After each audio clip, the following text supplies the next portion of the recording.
The Bears Barroom Radio Network is brought to you by Verdoliak Law Group and BetChicago.com. It's an exciting time to be a Chicago Bear. Definitely have some dogs. I'm looking forward to getting out there with them dogs. What about the five that you'll see on Sunday?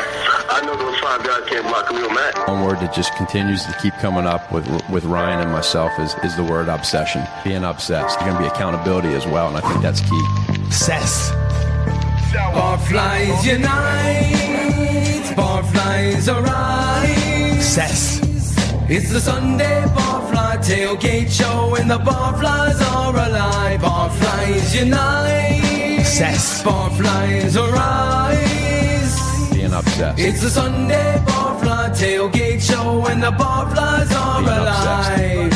It's game day, the Bears are ready to roll and so are the guys. It's a show to get you wise, no lies. Educating Barflies, realize that Bobby dropping bombs is the double A be flipping burgers while the Diddy be wanting pot roast. First he's gone, now he's back, where does he go? And Nicki Minaj who disappears like David Blaine on the show. Last but not least, Southwest Indiana's finest, calling all the angels, now he's calling Fiji Highness. Cheer Bobby Diddy, Nicki Mr. Double A, talking to Bears to get you ready on the Barfly Tailgate. Barflies unite, Barflies arise. I know those five guys can't block It's the Khalil Mack. Sunday Barfly Tailgate Show when the Barflies are alive. Barflies unite, Barflies arise. Chicago Bear. It's the Sunday Barfly Tailgate Show Being when the obsessed. Barflies are alive. Barflies unite, Barflies arise. Being obsessed. It's the Sunday Barfly Tailgate Show when the Barflies are alive. I'm not a big talker. I like to go out and use my actions to speak, and when I get out there and get on the field, you can probably sense what's going to happen. I want to win. Being obsessed. I know those five guys can't block Khalil Mack. Yo, Being obsessed. the Barfly Tailgate Show Being obsessed. begins now. Obsessed. Some may find the following disturbing. Discretion is advised.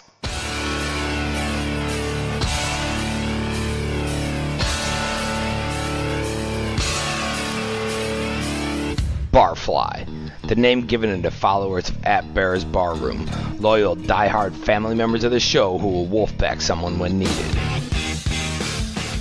Really in the name of...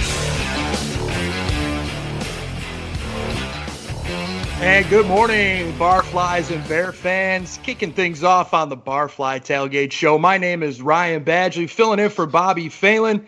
And we're going to kick things off, sending it around to the fellas. Double A, how we doing, boy? Yo, Ryan Badgley. What's up, Barflies? Good to see you on this Sunday. Yeah, ready to take it to the Pats. B. Diddy, Brian Quinn, how we doing this morning, boy? Good, man. Patriots coming to town. We need to bring it. Absolutely. We got Gaines in the house. What's up, big man? Boom shakalaka, baby. It's game day. Let's go. Let's go. Air Jer, what's up, brother? What it is, yo? What's up? Can a player just keep in touch? It's time to go. It is time to go. Absolutely. Little Nicky, what's up, boy? What's up, baby? Bears game going against the Patriots. If it doesn't get much better than this, fellas, I'm pumped. Absolutely, and we'll get into that here in just a little bit on the Barfly Tailgate Show.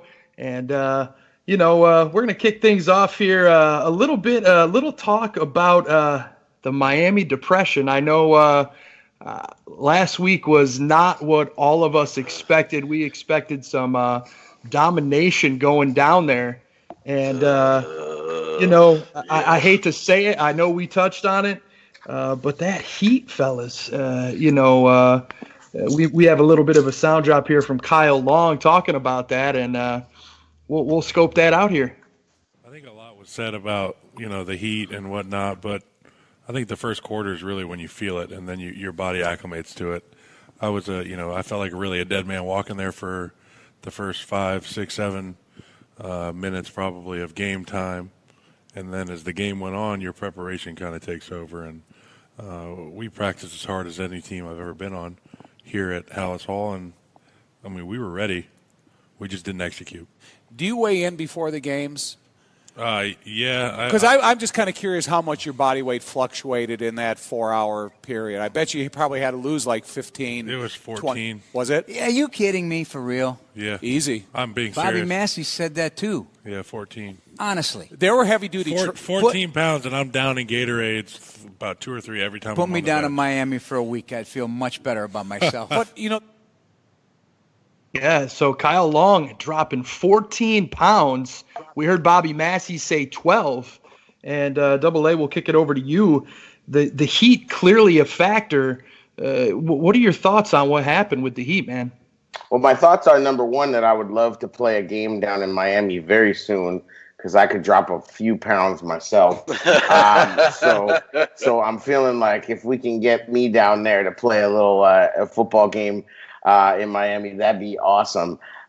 You know what, man? I tell you, the difference between a victory week and a loss week is just shocking. This week has been absolutely brutal on the airwaves. It's just been. It was just a disgusting performance. And sure, the heat was a factor. You heard. Rex Ryan talking about how it's one of the most underrated, home field advantages that the league has. And it's like, okay, but I've never heard this before. Like, I don't know. It's to this point where we're making a lot of excuses for the Bears, I think. And it's a weird place to be honest. Like, I don't know. I don't know what's going on with it. You know what I mean? Like, I'm tired of the excuses already with this team. We go from wild hyperbole about 1985, and then it's the Heat, and they played bad. They got beat by Brock Osweiler. They missed tackles. Eddie Jackson played like garbage. I mean, the Heat didn't seem to bother Taylor Gabriel when he was running down the field, but all of a sudden it's such a problem for the defense. Like, I think Kyle Long is right. They did not execute, and they got surprised, and I don't know why. I don't know why they got surprised. It was all stuff that everybody was talking about that they would run. They're familiar with Dowell Loggins and Adam Gase's offense, but yet, they got surprised, and and a lot of question marks came up. Mitch played very, very well, but I don't know, man. The Heat. I guess we're talking about the Heat, and that's a bad place to be, when you're blaming the elements in a football game. Absolutely, man. Diddy, I know we were talking about the Heat a little bit earlier.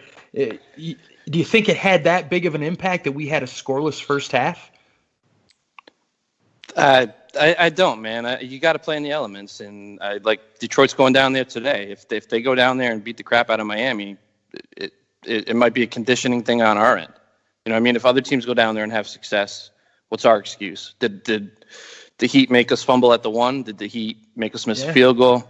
Did the Heat make us throw a pick in the end zone? We should have won this game. There's no excuse. Detroit goes down there and wins. Detroit goes down there and wins. They think it's hot now. Oh, the Heat's really going to get turned up at Hallis Hall. Absolutely. 100%. Jerry, throw it over to you. Brock Osweiler, man, seems to be our Achilles heel. In the 3 times we played this guy, he comes away with victories. And, he had 380 yards, 3 touchdowns. He had 2 picks. But, really, it was the short pass game, man, that really helped Osweiler out. Oh God, yes, it's terrible. The tackling was horrible.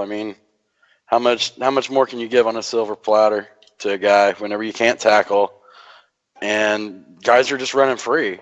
And part of that schematically from what Fangio was trying to do to him, which I didn't agree with. I think Phil touched on it in one of the shows. He's like, you got to blitz this guy. You got to make him uncomfortable.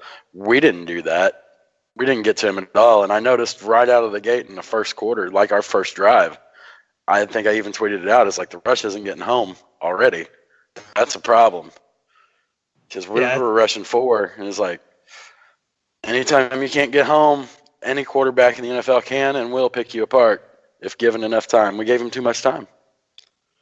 Yeah, I mean, I think the quick pass game had a little bit to do with it too, though. I mean, those short crossing routes. I mean, Albert Wilson, you saw it late in the game with Eddie Jackson coming up and making a couple plays, but where was that in the first half and in the third quarter, or that 75-yard catch and run? That's about heart and desire and want. And we alluded to it. We alluded to it last week. It was a trap game, and we fell right into the trap. Well, the good news is that Brady does not do any of that short passing game at all, so we should be totally here fine. Comes the king. We're not susceptible at all to that type of thing with Brady, right? I mean, oh fuck. Actually, yeah.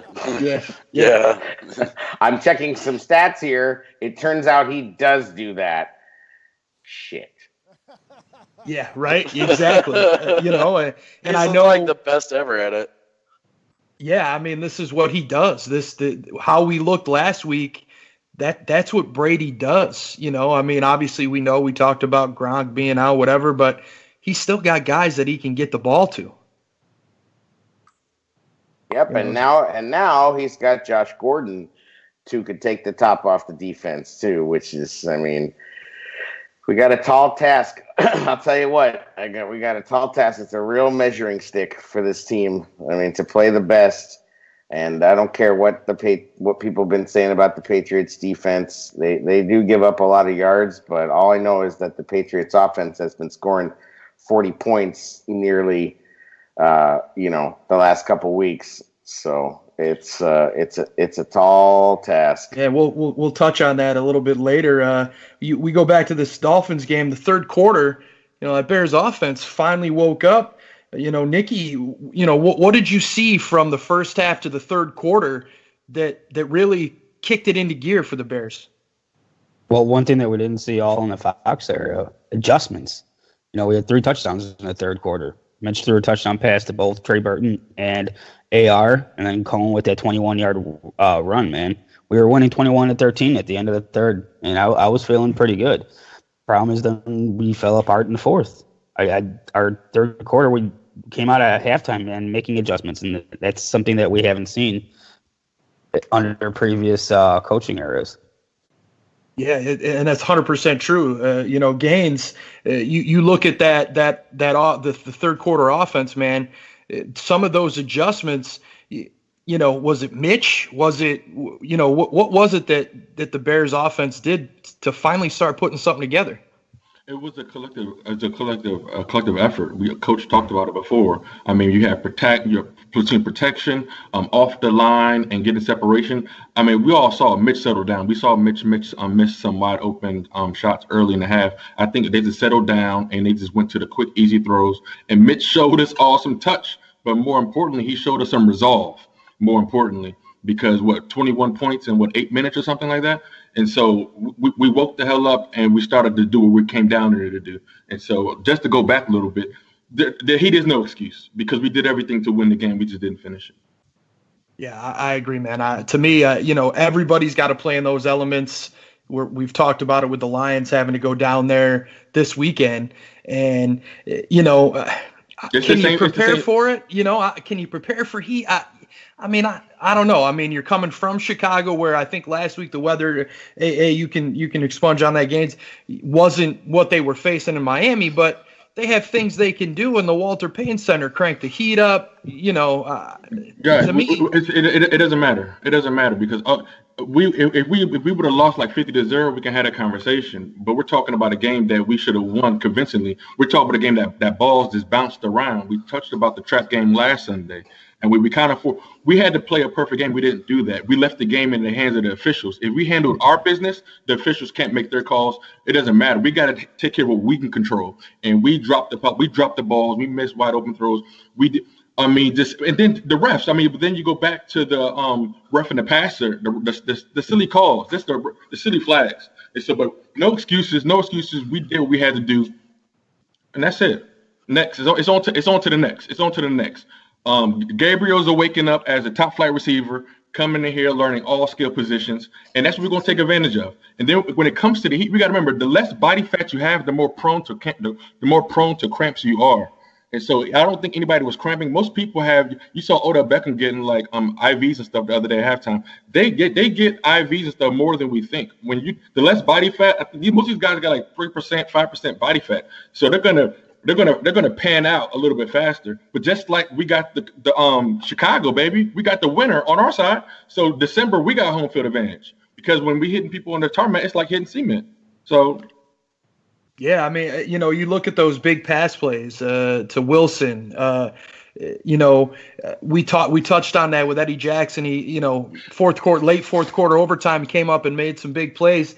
Jared, you see that happening, and I think the question that Phil brought it up.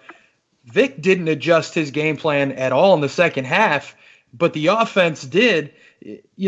Looking back on it now, was it better to sit back? I don't think so.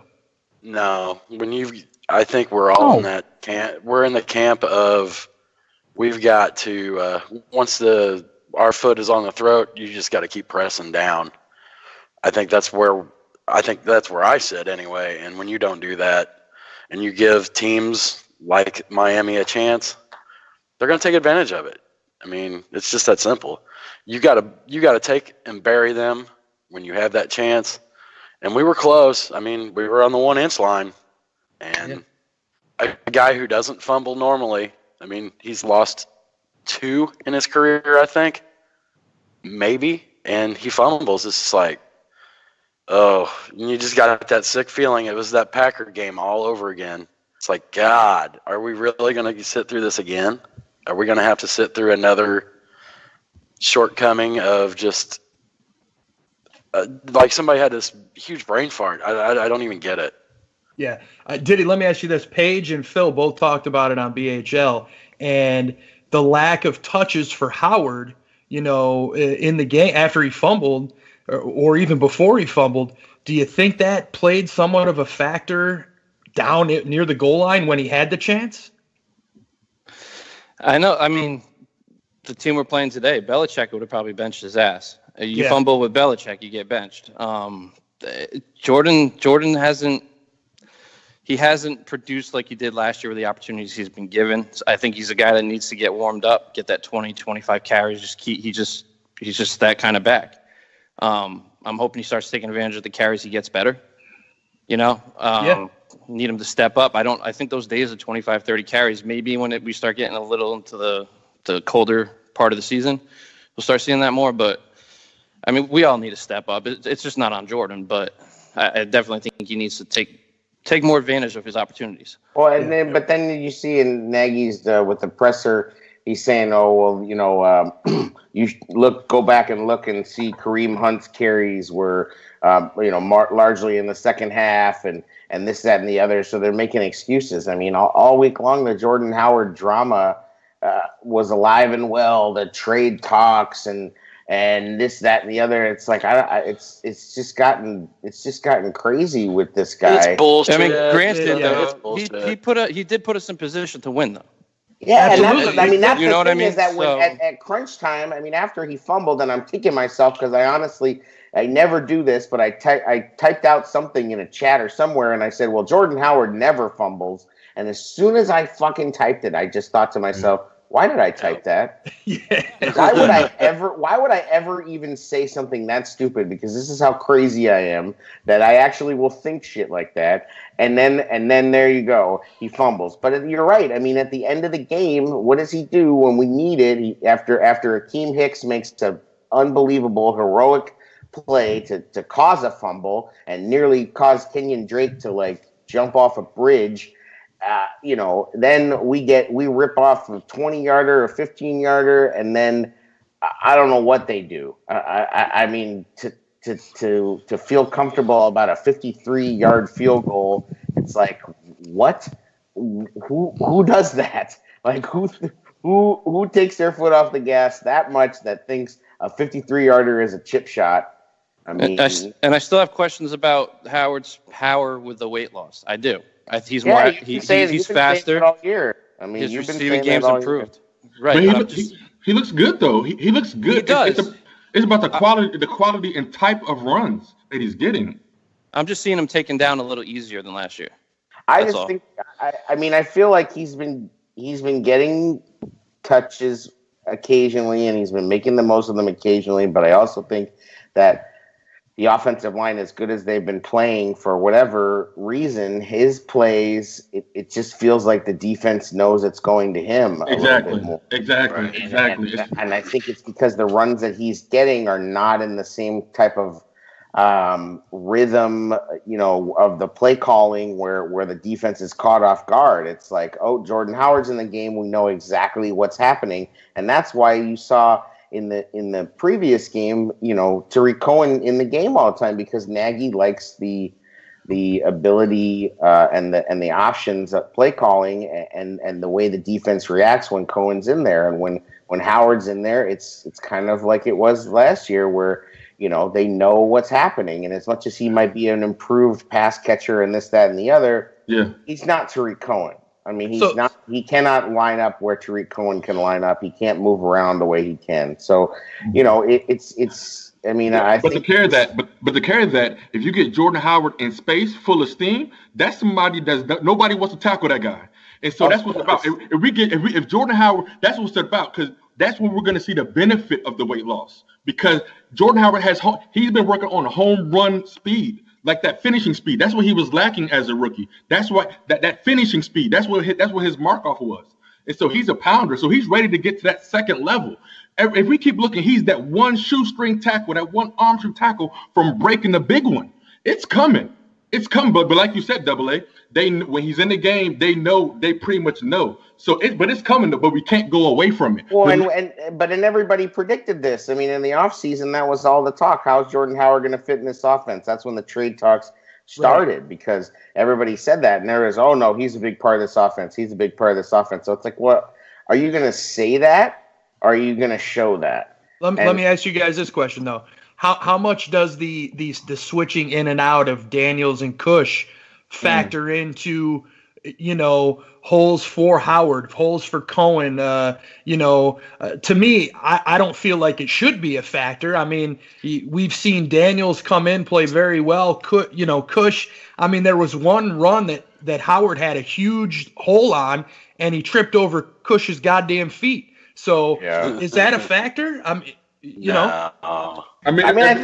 it can be a little bit of a factor. I mean, I just think for whatever reason, when Howard comes in the game, the offense looks a little out of sync. Predictable, but it looks predictable. It looks predictable when he comes in the game. It's like you pretty much know what's gonna happen. So that's what I'm saying. Why does the imagination stop when Howard's in the game? Like I wish we could disagree.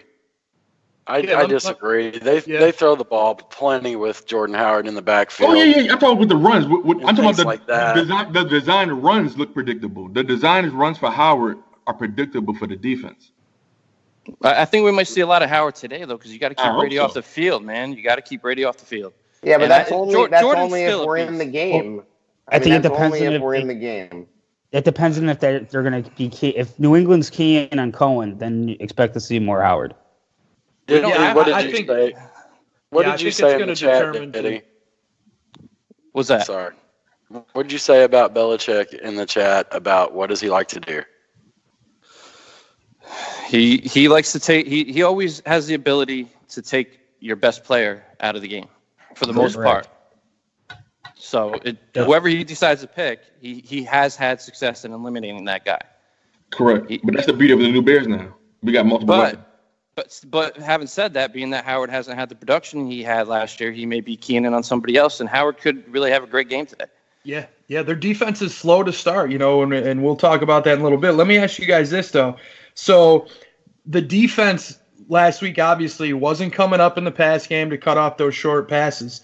Is that something that you see a majority of our opponents attempting to do going forward? Obviously, in this game, we know that's what the Pats like to do, but do you see teams trying to make that a factor each week? Jared, we'll start with you, man. What do you think? Well, I mean, I would prove to me you can stop it, and prove to me that you can tackle, not using your arms, and not half-ass tackling. Wrap a fucker up and fucking tackle him. That's what drove me nuts. I saw so many fucking arm tackles last week. It's like, what the hell? That's just not what you do. You know, it's just like, until you stop it, that should be the game plan going forward for everybody. Right. That's exactly what I do if I'm a coach. I agree, man. If I see Eddie Jackson dive like that again and then not get up and not chase a guy, I mean, I like, it's brutal. Like, just freaking brutal the way he dives and watches guys run by him, you know. And this is a guy that is not quiet, you know, talks a lot. And you know what? Like, his play has been real questionable. And, you know, and just come up and fill and make the damn stop. It seems like each week either him or Amos has doesn't play up to the standards of the other. You know, it's almost like one guy is having that better game between the two of them, which, you know, last week, I mean, I felt like Amos wasn't the greatest either, but, you know, they got to play together, you know, to make this improvement. And looking at that fourth quarter defense throughout the season, so, you know, Diddy, we'll kick it over to you on this one. They're giving up 60 points in the fourth quarter. They're not closing out games, man. What do we got to do here on the defensive side of the ball, Diddy, to get this thing right? You got to go with what works. You got to go with what's disrupting the other team, and the guys on 100 Proof alluded to it on their show. When Vic gets into this soft zone, and when we're playing man, we're having success. You have to go with what's working, and you can't. I hate that when late in the game you kind of just soften up and let things in front of you. With a backup quarterback, he's going to take those easy shots. You know what I mean? So, like, you have to disrupt him constantly. Yeah, Jerry, you know, you last week you saw it late fourth, early overtime. Jackson came up, started making plays. We touched on a little bit ago. To me, and as Diddy said, Phil said, Shane said, you know, all week long on the shows, these guys, they need to come up. They need to play man. It seems to be that's their best situation, Jared, is to play man coverage. It seems like that sets up the pass rush. You know, the quarterback has to hang on to the ball a split second longer, man. Do you expect to see it today? Well, I hope we see it. I can tell you that. I hope we see it. But there's also, you've got to mix it up with Brady. You just can't give him straight man. You can't give him straight zone. You've got to have it come from all angles. And we've got to fire him up in the pocket. He can't get comfortable. The minute Brady gets comfortable, he's an assassin. The coverage, I mean, you know, the reason we're talking about the coverage is because they had 0 sacks against the Dolphins. Yep. Because the pass rush didn't get home. You know, when the pass rush gets home, nobody talks about what coverage they were in. So it's important. I mean, and I think, you know, Fangio's been kind of all over the place with his coverage in the fourth quarter of games, and the results have been bad. But at the end of the day, if Khalil Mack and Akeem Hicks and Goldman and Roy Robertson Harris and Bullard and Aaron Lynch and all these guys that I hope are rotating in and out and getting lots of pressure don't get home, I mean, you know, they probably have to put out an air mattress and gently place Tom Brady down so that we don't get fines and calls and penalties. But if they don't, you know, at least get him to the ground, we're in trouble. I mean, we are in a lot of trouble. You know, got to get your hands up, talk to Leonard Floyd, remind him that he's tall, and, you know, get some pressure. Doesn't matter what the coverage is doing without that pressure. I also found it pretty interesting. Belichick brought up in his presser more than once about Bilal Nichols and what he's bringing. So the kid's getting noticed. You know what I mean? Yeah. Let me ask you this, guys. So what was you guys talked about it on the show last week. We thought our defensive line would feast on their beat up offensive line. I mean, they had guys out. I mean, we got no pressure, not even, you know, I think I saw 2 blitzes maybe. I feel like that's all I remember seeing. How come we weren't getting home? Did their offensive line just dominate us that much? I know Khalil hurt his ankle. Yes, that's a factor, but man, there's 5 other guys that can get to the quarterback. Gainsey, let's start with you, man. Okay, Jared, go ahead. Sorry, man. Eddie Goldman had a rough game. I mean, from what I saw, when the rush ain't getting home, and I saw it, like I said, I saw it early. You know, and as a coach, you've got to be able to see that early. So that's just my 2 cents on it. You know, you got to make those adjustments on the fly. Hey, Gaines, what about you, man? What happened with the D line, man? We talked about it. We talked about it last week. Like the doc says, check the tape. You can't estimate the heart of a backup. I mean, these guys get paid too. And the Vic Fangio defense, we don't blitz, and so we were still coming with that initial rush, and we weren't getting home. We weren't getting home. Guys were playing hungry, but the entire defense looked like they were playing in quicksand. It wasn't just like the pass rush; it was everybody. Because even after the second wave of the rushes, after Khalil Mack got triple teamed, where was the second wave of it? Everybody was still just trying to not curse, man, and move on. But it's just like nobody wanted. There was no want to at first. There was no want to. I saw that, and so that goes back to the arm tackling, which can get you hurt, which is like so damn dumb, and which I hate it when players do it. When you arm tackle like that, you're gonna break your AC joint sprain. Then what? Then we're gonna be down. So did Prince rush back? Did he rush back? Did he rush back the hamstring? Soft tissue injuries could range 4 to 8 weeks. Did he rush back? And so, especially with Edelman, when the way that the pitchers use these drags, I know we're talking about the pressure. We gotta make sure we're healthy, and we gotta make sure guys are fighting to fight. Just because they get blocked, we can't stop. We gotta keep going. Yeah, at this point, man, I'm ready to put this Miami game behind us and start talking about this game today. There's nothing more than the player wants this just to move the hell on and get this. That's why I was kind of off this like the radar, dog, because this is like, yo, let's fucking strap up. What's next? It's like there's nothing more than the player wants more than to play the next game. And here's a great question. Jared, we'll throw it over to you. Do you think the defense was feeling itself, man? It's where they, you saw before the game they did that little segment with Khalil, Akeem, Kyle Fuller. There was somebody else there. Do you think they thought, man, we're going to go in and demolish these guys? Well, I think they thought like we thought. I wanted to pose that question to you. It's like when you start believing your own hype and you haven't done anything to really. I mean, we've beat a couple of teams, yes, but they're not exactly. I don't know. I just think that you start feeling yourself and you get out there and you do what you did. Hopefully that wakes them up. This Miami game, hopefully that wakes them back up.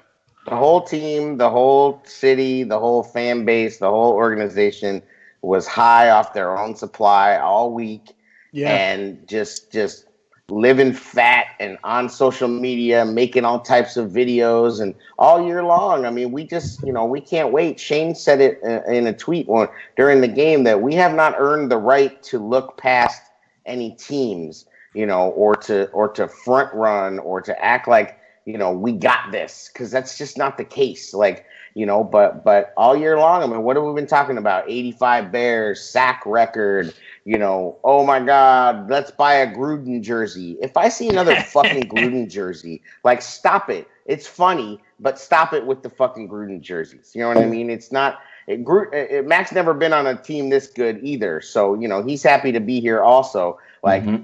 Stop talking about John Gruden. We need to stop talking about John Gruden. We need to, this team needs to get real and face the team that's in front of them and realize, like Gaines said, that they get paid too. And guess what? Adam Gase gets paid too, and he's pretty damn good. Last time I checked, we liked him a lot when he was here also. So, and he made some backup quarterbacks look pretty damn good for us as well. So it shouldn't be a shock, and nothing that happened should have been a shock, the heat or any of it. I mean, it wasn't surprise heat. And like I said, how come some guys felt, and I think the defensive line are the ones that obviously felt it the most. But, at the end of the day, the reason they weren't getting home is because the ball was out. They were throwing behind the line of scrimmage. I mean, so you need to adjust to that. You got to do something different, and it was just that's what was going on. And everybody got excited when Osweiler's starting. Well, Osweiler knows this offense probably better than Tannehill. Yeah, he ran in Denver. You know what I mean? So he was very comfortable coming in. Yeah, exactly. Did he? Yeah. So and he also knows that's his chance. Yeah. Well, yeah. I mean, I think we'll find out in a little bit. I don't know if Tannehill's playing this week or not, but I'm sure we'll find out. It sounded like during the week it didn't sound like he was going to go. But let's change this direction, boys. That Miami game, we're done. We finished. Now I think it was a little bit of a wake-up call for us, not only defensively, but our sluggish start on offense. Let's turn to this 4-2 Patriots team coming to Chicago. And, guys, this quarterback for the Patriots, everybody knows him. Future Hall of Famer. Debatable that he's the greatest to ever do it, but he's given up more. The Bears have given up more passing yards to Tom Brady than any other quarterback in games. I mean, a few years ago, man, when we had that porous defense in the Trestman era, they put up 50 points, man. What up, man? It's Brady, fam. It's Brady one. But those weren't. That was, I don't even want to say his name. Mr. Tucker. That was a Mr. Tucker defense. That was that. I don't even want to talk about it. But anyway, we're much more positioned this time around. But it's still Brady. Are we going to get challenged? Yes. We're in a decent position, man. I mean, defense we're a little banged up, but that offense is banged up too. I think even Edelman was even iffy, limited, also with a heel, and so he's all about drag routes, and so I think Smith we got the perfect setup for this. This is going to be on our DBs and our middle of the field because to watch the drags and the slants. But hey, man, let's see how we bounce back at home. A little bit of let's see. Absolutely. I feel it's weird. I feel better about this game than I did last game. Really? Yeah. I don't. Oh, yeah. It's weird. Yeah. It's really weird. No kidding. Yeah. Well, Brady's 4-0 against us. I think he's got over 1,300 yards and 11 touchdowns. He's thrown 3 picks and he's gotten sacked 5 times. So it's not going to be like. It's not going to be a walk in the park. It's not going to be a walk in the park. But these is also the same team that I don't believe they offered Hakeem Hicks a contract offer when he was a free agent. Maybe he's coming here a little pissed off also. And so these on the offensive line, like you said, it's not this. Brady steps up the pocket. Well, who's in the middle? We got some humble pie, okay, but we still got to understand though we are still a top 5 defense. And so let's just buckle up. Brady wants to step up the A gap. Let's meet him there, and let's win the line of scrimmage on both sides of the ball, and let's see what happens. I think our defense is pissed, man. I think they're going to come out and fly. Coming out for blood today. Yeah, I think they're going to fly. Me too. Yeah, you turn and look at the Pats' defense this year. It's the worst defense in the Belichick era. And Nikki, what's the reasoning behind that? Is it Matt Patricia? Is it because he's gone? What's going on with this Patriots defense? Well, you got to understand. I think that this is kind of typical Patriots defense. They always start the season down there in the bottom, man. But somehow during the middle of the season, they always end up turning it around. As Diddy said earlier, what Belichick does best is take the opponent's best players out of the game.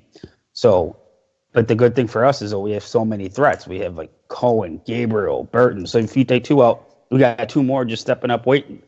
The Patriots are probably going to throw a few different looks and coverage to try to confuse Trubisky because that's exactly what they did against Kansas City and Mahomes. But we're going up against an 18th ranked defense points who allow about 24 points a game. But they've also allowed over 400 plus yards of offense in 4 of 6 games this year. So their third down conversion rate is at 44%. Their red zone touchdown percentage is 68%, which is collectively 25th and 26th in the league. So, but somehow they always end up turning around mid-season. So we'll see. I do think that Patricia not being there is attributed to that slow start, but I think we got a shot at this one, guys. Yeah, Jerry, you see, I know their linebacker play in New England has been, rough this season to start the year, Jer. What do you think you'll see from that linebacking core today in New England? Do you expect them to throw some stuff at Trubisky? We've seen it over the course of the season. When he's played defenses that rush, he kind of struggles with that rush a little bit. He immediately wants to duck out of the pocket. He was a little better last week, but if they start doing that, man, what do you see Trubisky doing today? Well, Trubisky's got that extra gear that he can run out of the pocket. I'd like for him to kind of manipulate the pocket, but don't exactly evacuate it. You know what I'm saying? Yep. I think our line is going to be called to task. I mean, they've got to show up. They've got to pick up blitzes. They got to call the right line calls, pick up the stunts, things of that nature. And the best thing you can do if you get an aggressive linebacking core is maybe throw some screens over the top of it, suck them in, do small things like that, move them side to side, which, that's one thing our offense does well is you've got to play the entire width of the field, left and right. And, I'm always going to say you've got 24 back there too. He's an excellent deterrent to punishing linebackers and that whole safety level. So, yeah, you got to keep them honest. Yep. But you've also, you've got guys that can run across the middle. We do have a lot of weapons that we can really change this game up and make it where we dominate again. But, it's just a matter of taking advantage of the opportunities given when they make mistakes. One thing that I was looking at this week was the first game of the season last year where Nagy's Chiefs managed to beat the Patriots, which was a big upset, game. And I was looking at how they did it, and they did give up some big plays. Kareem Hunt had a 75-yard play, and Tyreek Hill had a 75-yard play. And I think the biggest thing that we have to do is be aggressive from start to finish, And if they win the toss, I want the Bears to take the ball. We cannot go down against Brady. I think that, if we've seen it in a few of these games where we defer and the defense goes on the field first and we go down or they come out flat or whatever the case may be. And I want to see, Mitch come out there and have a nice long drive and finish it with a score, of some type. I mean, and they just have to go. They got to go, and they got to, stick with them. I think North said that it might be a shootout, and I think there's a chance that this is a shootout. Mm-hmm. Yeah, I mean the Patriots. I fully agree. The Patriots have scored 24 first half points in the last 3 games. So I feel like their offense to start games is really clicking, and is that set up by the run game? Is it the short pass game? What do we think we're going to see from these guys to start the game today? Man, they have so many weapons. You look at they have guys every year. The Patriots come up with some guys you never heard of, and they have a bunch of guys. They got James White, they got Cordarrelle Patterson, they have Josh Gordon, who's now getting himself into the fold. Oh, and they got a real running back in Sony Michel, who can do a lot of things. I mean, this guy's, for a rookie running back to be getting this much run from Belichick means he's good. You don't see Belichick trusting rookie running backs very often, and this guy's getting the trust. He's getting the carries. He's getting, the action, and it's cool that Gronk's out, but like Diddy said, it doesn't matter because they will beat you with some guy out of the stands in a Patriot jersey if they need to. Diddy, you touched on Michelle. You touched on Michelle, Sonny Michel, a little bit. He's in the last 2 weeks, he's behind only Todd Gurley. And the Pats are averaging 150 rush yards per game. Guys, we gave up 100 yards to Frank Gore last week. So, I wouldn't be surprised to see this Patriots team come out and try to run the ball against us today. What your thoughts, Diddy? I mean, Michelle. I think he's been averaging like 105 yards per game. Man, he's not going to be taken down easy. They need to get that shitty tackling out of their system and bring it today. You can't be like Jer said in the conversation earlier this week. You're not going to one-arm Michelle. You have to bring it. You have to tackle well. So I mean, we have to step up. I mean, this isn't Miami. Yeah, I mean, the Patriots, too, are averaging 9.9 yards per pass attempt. I mean, that's almost 10 yards. You essentially call it 10 yards per pass attempt, did he? I mean, right. And you got James White, too. I mean, he's a great complimentary back. I think he's got probably like 4 receiving touchdowns. He's got 1 rushing touchdown. He's doing a lot of work, too, in his role. They have weapons everywhere, man. They have 3 guys. I think Hogan, Dorsett, and Patterson have 2 touchdowns receiving. Brady's gonna feed people. It doesn't matter who you are. He'll use everybody. It's kind of scary to think too that AA just said it, had Belichick given a rookie running back opportunities, and to me, if the kid can handle it, you got to give him the opportunity. To me, I think if I'm New England and I watched the tape last week, now, we saw Belichick's press conference and talking about, boy, this team should really be 5-0 and so on and so forth. I'm going to come out trying to run the ball. Personally, Nikki, do you think that's what the Patriots are going to do today? Yeah, I think after seeing last week's game with Frank Gore, I think that's exactly what they're going to do. They're going to start running early, and it's going to start to try to open up Patriots pass game.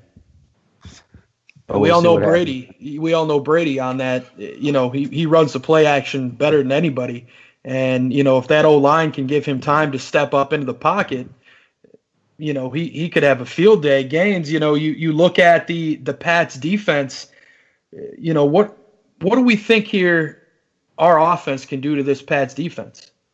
I think we can tear up the middle of the field, honestly. I think we can tear up the middle of the field, and I believe we should be able to run the ball. The Gilmore and the guys, they're going to have some tight coverage on the outside. I believe it all depends on – it goes back to what Diddy said. It really dictates who Belichick wants to take away, honestly. And then once that guy's identified, we can tear up anything else. But I believe those slots are going to be open. I believe slots and drags can be open. I've got to remember, Blake Bortles threw for 376 and 4 TDs with no interceptions. Hello. Blake Bortles. Come on. So that's just it's there. It's there. The Bears are 3rd in the league in time of possessions. Zach Zabin just tweeted that out. And so but we're only 10th. We're only 10th in points per game. We got to take advantage of our opportunities. That's what it's about. And so where we can eat at, Trey Burton can eat. Anybody can eat today. It's about on us executing. We're not. Yes. What did Coach say in the press conference? We respect them, but that's where it stops. We're here to compete too. We're not going to kiss the ring. We're not going to kiss the ring. Oh. We have players. We have players open. We have players open, guys. And so we got people open, so we can eat. We don't gotta. Yes, they're great and everything. I love Brady, but that's it. Now we're here to whoop their ass. We're here to whoop their ass. We have the weapons. Yes, period. Hey, they got us. Belichick was mad as shit last night planning for this game. He's like, damn, who we gonna stop today? Because we got weapons. If it's on us. Our losses are on us. That's what we have to understand. We've been out coached, but it's due to lack of execution on our behalf. Okay, we can go back to every single loss and tell you one play that could have won us the game. So there you go. Yeah. Did he? Sorry, Gaines, go ahead. No, go ahead, brother. All right, Diddy. So your thoughts?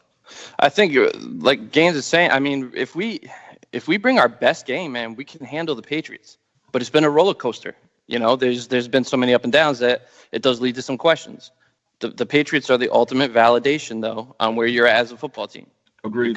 You know what I mean? And if they do take a while, like Nikki had alluded to, they take a while to hit their stride, and I'm hoping they don't hit their stride this week. But if we bring our A game on both sides of the ball, I think we have the potential to destroy them. It's just, will we? It's been inconsistent. We need to step up and bring it. We have the talent to handle the Patriots today. Can we get Brady off the field? Can we get Brady off the field? And I hate living around in New England. I can't. The only team I hate as much as the Packers is the Patriots. I want them to go in and stomp their asses out, but I've seen it too many times. So like we just need to bring our A game in. If we can ball out on both sides of the ball, I want to see a Tampa style win today in Soldier Field, man. I want to stomp their asses out. You know what I mean? I will say that I think Nagy has done really, really well in getting these guys to buy into this home field advantage, protect our house mentality. You see a lot of the guys, echoing that on social media, talking about it, and that's great. I mean, I think Soldier Field, should be a home field advantage year round, and it's not always that. I mean, it can be. It's kind of a weird stadium for noise. It's not designed particularly well to get super loud in there, but it can get loud. And, so I hope that the fans are not scared, of the big bad Patriots, even though Tom Brady probably has his own parking space out front, the way he's bitch slapped us in the past. But, he's beatable. He's 41 damn years old. Somebody needs to, put a forearm in his grill and take a damn penalty if need be to get him out of the game. I don't know, but I think that the thing about this team, this Bears team, is we do have the talent on both sides of the ball to legitimately compete, and we have a shot in this game. But all that being said, we're still not even favored as being the home team. So, like Diddy's been saying all week, this is basically the Bears show me game. This is Diddy's been saying it all week. How far do we match up? Like Ric Flair used to say, to be the man, you got to beat the man. Straight up. Yes. Yeah, Jared. So, Jared, you see the matchup on paper. I mean, I look at it and I think, man, for the first time in a long time, I'm confident going into this game. Oh, you're alone. Really? I'll tell you, I'm more confident than I was. You watched the game last week, right? You absolutely. Absolutely. I'm with Badge, man. I am confident in this game. I really, truly am. I've never been more confident in this game. I've seen this before, and I saw it last week with the short game, and here comes the king of the short game. That's his game, and I can't put the ball washing rag. No, not this. I love Little Nicky. I love it. Exactly. Yeah, I'm ball washing. That's the thing. Go ahead, Diddy. Tackle? It was guys. Yeah, I'll be confident. But till then, what Brock Osweiler, man, Tom Brady. You know what I'm saying? Like, we need to step the hell up. Yeah, but we're the Bears. We win the games we're supposed to lose and lose the games you're supposed to win. Why? Why is that? Why do we do that? Why do we do that? Like that's what we're used to, man. That's what it has been. But we just have to accept change. It's just something like I was tweeting about it after the game that I just feel like it's like no matter what with the Bears, it's like when one good thing happens, one bad thing happens. Like it's like just like we have all these weapons and then guys fumble and we. Like I just don't get it. Like it's like there's always this yin and yang with the Bears. Like we can never get it all going where everything's working at once. Like it's so rare. I mean that's why that Tampa game was just such it was like heaven. It was like everything was like, all phases working. Like I was like oh my god, this could actually happen. Like we could be the we could be the Rams. We could be but it's always just that nasty flip side that we always have to deal with as Bears fans, where it's like, the thing you could think you can hang your hat on is the thing that fails you. But keep the perspective how young our quarterback is, and so think about how close we are to being that team that we just saw. And our quarterback is in his first year of a brand new offense, and so just imagine Mitch next year. Imagine our whole offense next year. And so it's just the beginning. Like but I want to imagine this year. But you know what? I'll give you an example this year. I'll give you an example for this year, okay? There's only 2 Bears quarterbacks that throw for 9 touchdowns in 2 games. One of them is Mitch Trubisky. The other one's Sid Luckman. All right? That happened in 1943, okay? And the last time the Bears scored 76 points in back-to-back games, December 9th and 15th, 2013. They beat the Cowboys 45-28 and the Browns 38-31. Mitch can be that player that you guys are all assuming that he's going to be next year. He's coming into his own already this year. He is giving me hope. I'll tell you what. I mean, that kid played, when everybody else melted, he did not melt. Yes. Except for that one pick, in the end zone, which I think it didn't get talked about a lot, but Tom Thayer brought it up that the goalpost basically exactly matched the uniforms of the Dolphins. And I think it screwed him up a little bit because he didn't see the second defender coming across. But I mean, you're right. You're right, Nicky. I love little Nicky, even though he's a ball washer, because you come with the positivity to balance us out. But you're right. Gaines kind of took the words out of my. Sorry, go ahead. No, I think Mitch is bringing it. I think Mitch is coming along. I think we were looking for the answer, and the question was, can he follow up the Tampa game? And the answer was yes, but it took until the second half.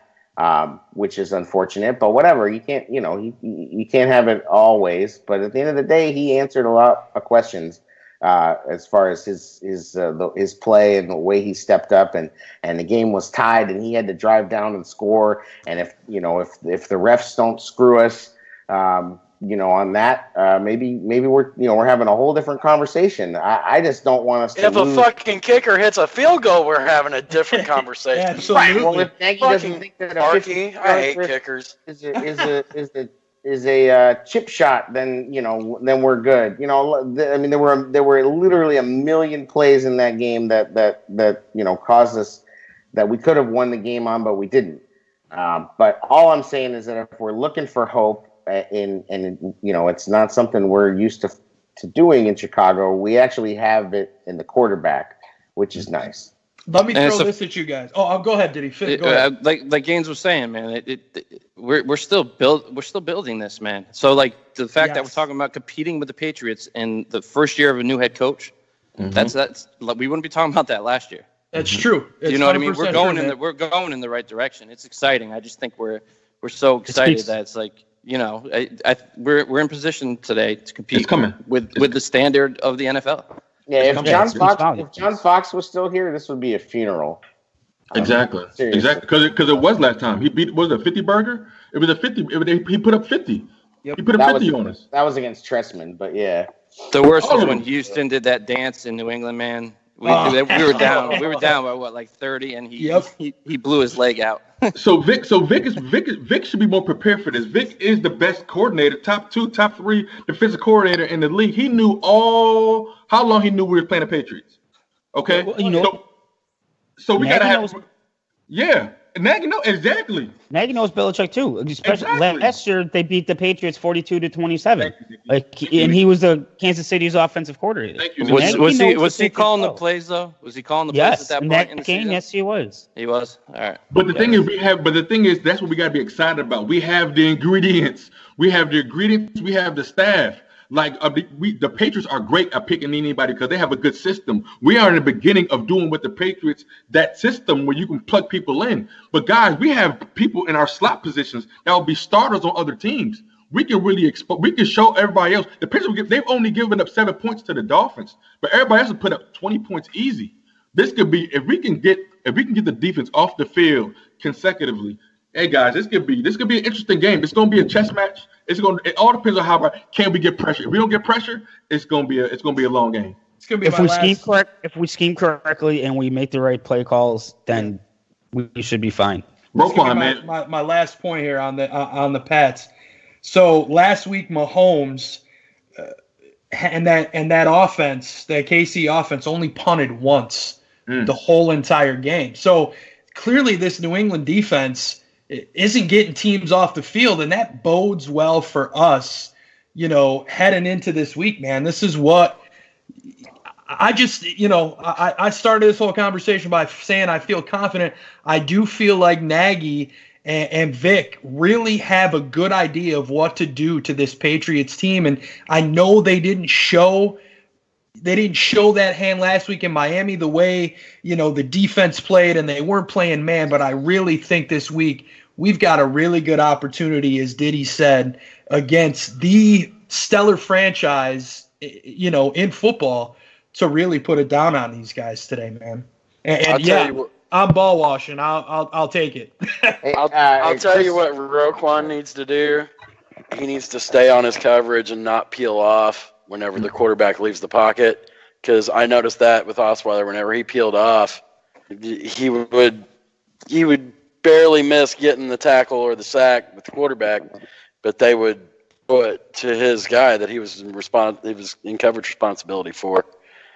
That's a rookie thing. You're taking advantage of a rookie. He's got to stay disciplined to his job.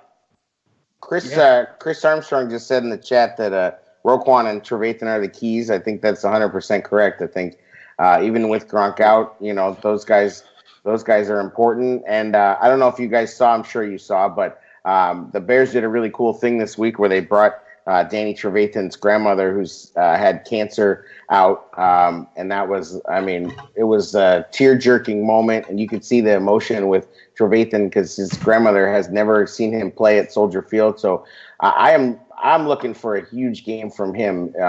She's going to be in the stands, and you saw when she came out. He turned into a little kid, man. He was bawling, and there was onions being cut in my house too when I was watching that, for sure. I'm looking for Trevathan to have a huge game and to be playing with a lot of emotion. So we can do it. We got to get to Brady. We can definitely do this. I'm not gonna make any crazy statements like they're gonna go out and say they're gonna do this, they're gonna dominate this, because that's just not realistic. But This team has every capability, every bit of talent, every bit of possibility to beat anybody, including the Patriots. I'm waiting on Floyd to come out and have that big game, man. I feel like that old woman from Titanic. It's been 84 years. Like, step the fuck up, man. Just have a game, bro. Like, seriously, just come out and ball out for once. You have Khalil Mack on the opposite side. Come out and ball out. Show us why we drafted you that early.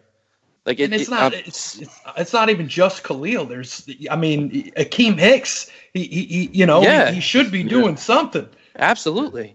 The Floyd apologists were out all week this week too, and Fangio is the leader of the pack with that. This guy is the Kevin White of the defense at this point, and he had his best game. What were you watching? What was Fangio watching that said he had his best game? If that was his best game, we're in trouble.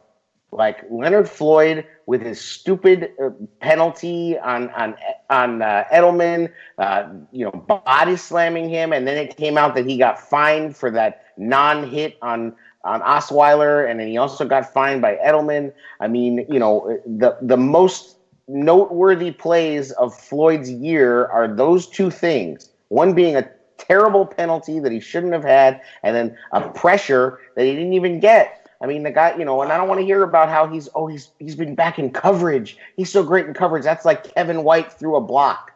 Oh, yeah. Sorry, Amendola. Good point, Nikki. I keep saying Edelman. Amendola. Whatever. Those guys are interchangeable. The little white guy on the Patriots or the Dolphins or whoever the hell. But all I'm saying is I'm sick of Floyd already. Like, I put up or shut up with this guy. He looks cool in a helmet. And a lot of people bought his jersey, and we're making excuses for this guy, Kevin White of the defense. Yeah, no, I totally agree with you, Double A. So let's jump ahead here. Talk about some of the injuries here in this game, and this is for the Pats. I don't know that this is a huge problem for them because they have other weapons, but. Jared, we'll throw it over to you. No Gronk for the Pats, man. How big of a deal is this for New England? As good as he is as a receiving tight end, he's an even better blocking tight end. So there goes your chip. That's your guy that you chip Mac with. So, I hate to be too respectful of Belichick, but he's just one guy to him. You know what I'm saying? I don't think. Does he make the trip if he thinks that they need him? I don't know. I just. It's a big plus that he's not on the field for us. I think that's where I'm going to put it. But God, I want us to just fucking take these guys and just beat the shit out of them so bad, just to shut people up. It's like, look, we beat a good team. We beat a damn good team. Yeah, we got to watch it. It feels familiar too. No penalties. Yeah. Well, we're talking about their O-line injuries. I mean, we were talking about this in Miami last week. Oh, yep. Mac's gonna eat, man. Their O-line's banged up. Like it didn't matter last week. Yeah, so. It wasn't a factor at all, man. And speaking of Mac, you've got him with an ankle injury. From everything we're seeing, it sounds like he's going to play. The one injury that had me nervous, and Diddy AA, I know we talked about it yesterday. Callahan, man, he came up Thursday or Friday with a little bit of an ankle injury. To me, yes, Mac has been the centerpiece. Trevathan has balled out. Callahan, man, has been right up there with these guys. AA, man, if Callahan can't go, how does this affect us, man? Callahan can't go, we're in big trouble. He's been the surest tackler in the secondary. He's been the guy that's there when you need him every time. He's been making plays. He's been making the plays that Jackson and Amos have not been making. Covering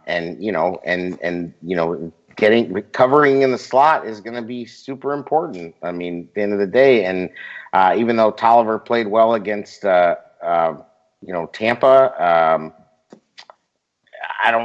he got on the field in Miami. I didn't hear his name a lot per se, but Callahan's huge. I mean, Callahan is stepping up, and as we've said, his bugaboo has always been health. So. We'll see. I mean, I hope he plays. I think a lot of guys this year, you see the difference between, a good team and a bad team. Guys play hurt. Guys play a little banged up. And I'm hopeful that he's going to go. And I think that, that starts with Mac. I mean, Mac doesn't want to talk about the injuries this week. He's going to play. The question is just how effective he is. But yeah. I don't want to hear any excuses about it. If you're out on the field, then you can play. Diddy, when we were talking about Callahan, man, that to me that was more of a concern than Mac, shockingly, because I really feel I think Floyd is gonna bounce back today. We've talked about Callahan, the Mac ankle injury. Prince Amukamara was not on the injury report last week. So how big of a factor is that, man? I think it's huge. Prince went healthy. I think he's had moments of breakdown, but for the most part, he's played pretty solid. It really all comes down to our pass rush, man. I mean, I think you can get away with average defensive backs if you're getting a consistent pass rush and interfering with the quarterback. I mean, it masks a lot of issues when you're getting to the quarterback. I think, so these like Callahan banged up. I think the Mac injury is more important because we need him at 100% coming at the quarterback and affecting things.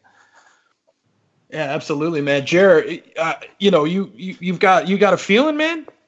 I got a feeling. I think we're going to see Marcus Cooper today. Really? I thought I saw him as doubtful for today. I don't know. I did not check any injury reports, but I just got a feeling that, with a guy like that, like you were talking about, what was his name? Callahan being down. Yeah. Yep. I mean, I just think there's an outside shot Marcus Cooper gets a chance. And you know what? If he does get a chance, I'm going to pull for that guy. I'm going to pull for him to not do the 99.5-yard fumble bullshit and cover somebody for once. I want to see. He could be an X factor in this defense, though. You've got to think about that. A guy with his size, if he can turn it on, and that just makes our DBs that much deeper, that much better. I don't know, call it a gut feeling. Oh, God, and we know how we all feel about gut feelings. Yeah, so. Right. So let's turn it over to this Bears attack plan, and And, on the defensive side of the ball, Gaines, we'll kick it over to you, man. Pressure, man. We got to get some pressure on Tom Brady, move him off the spots. You think we're doing that with just the front four, man, or are we sending stuff at him? No, I think we hold true, and we Vic doesn't blitz like that, and so that be we don't need to create windows. I mean, we got to be exotic. I'm actually curious to see the chess match myself, but the regular pressure. Let's see how Mac does. If Mac can't get home, what do we do? I mean, but actually, I like when Lynch came in the game. I didn't hear his name too much in Miami, but like, what he does if he can't go? And so I'm more curious that, like Double A said, Callahan sometimes off the blitz. I would love to see that. And so, but is he already going to be healthy? And so pressure, if we can get pressure through the A gap, it changes the whole game. I'm telling you right now, gentlemen, because if Brady starts trying to run like he did last week and he didn't look too good doing it, if we get Roquan and those guys on the outside coming at him, just to help, let's just see, man, it's going to be interesting. If we get pressure A gap, that's the matchup that I want to see. It's going to change, though, because we got to change that launching point. If we change the launching point, if we get Brady to look at his second progression, and if our DBs are there, if we're there, this could be a special game. I want to see how do we respond. That's been the MO, man, since Brady, has been in the league is, move him from his spot. Jared, how do you see this defense? You see any turnovers today from us, man? I hope. I think that's the key to beating them. You've got to turn them over. You've got to find a way to turn them over, be it from a fumble, from a pick. I'm not going to call any DBs out. I went with Eddie Jackson last week. That did not work out so well for me. I guess he was at the club the night before and left his game check there too, evidently, hopefully, because that was pretty shitty performance. But yeah, you've got to find a way to turn them over. You've got to. Be it coverage, like I said, or causing fumbles. And did he? And it's kind of like Chicago.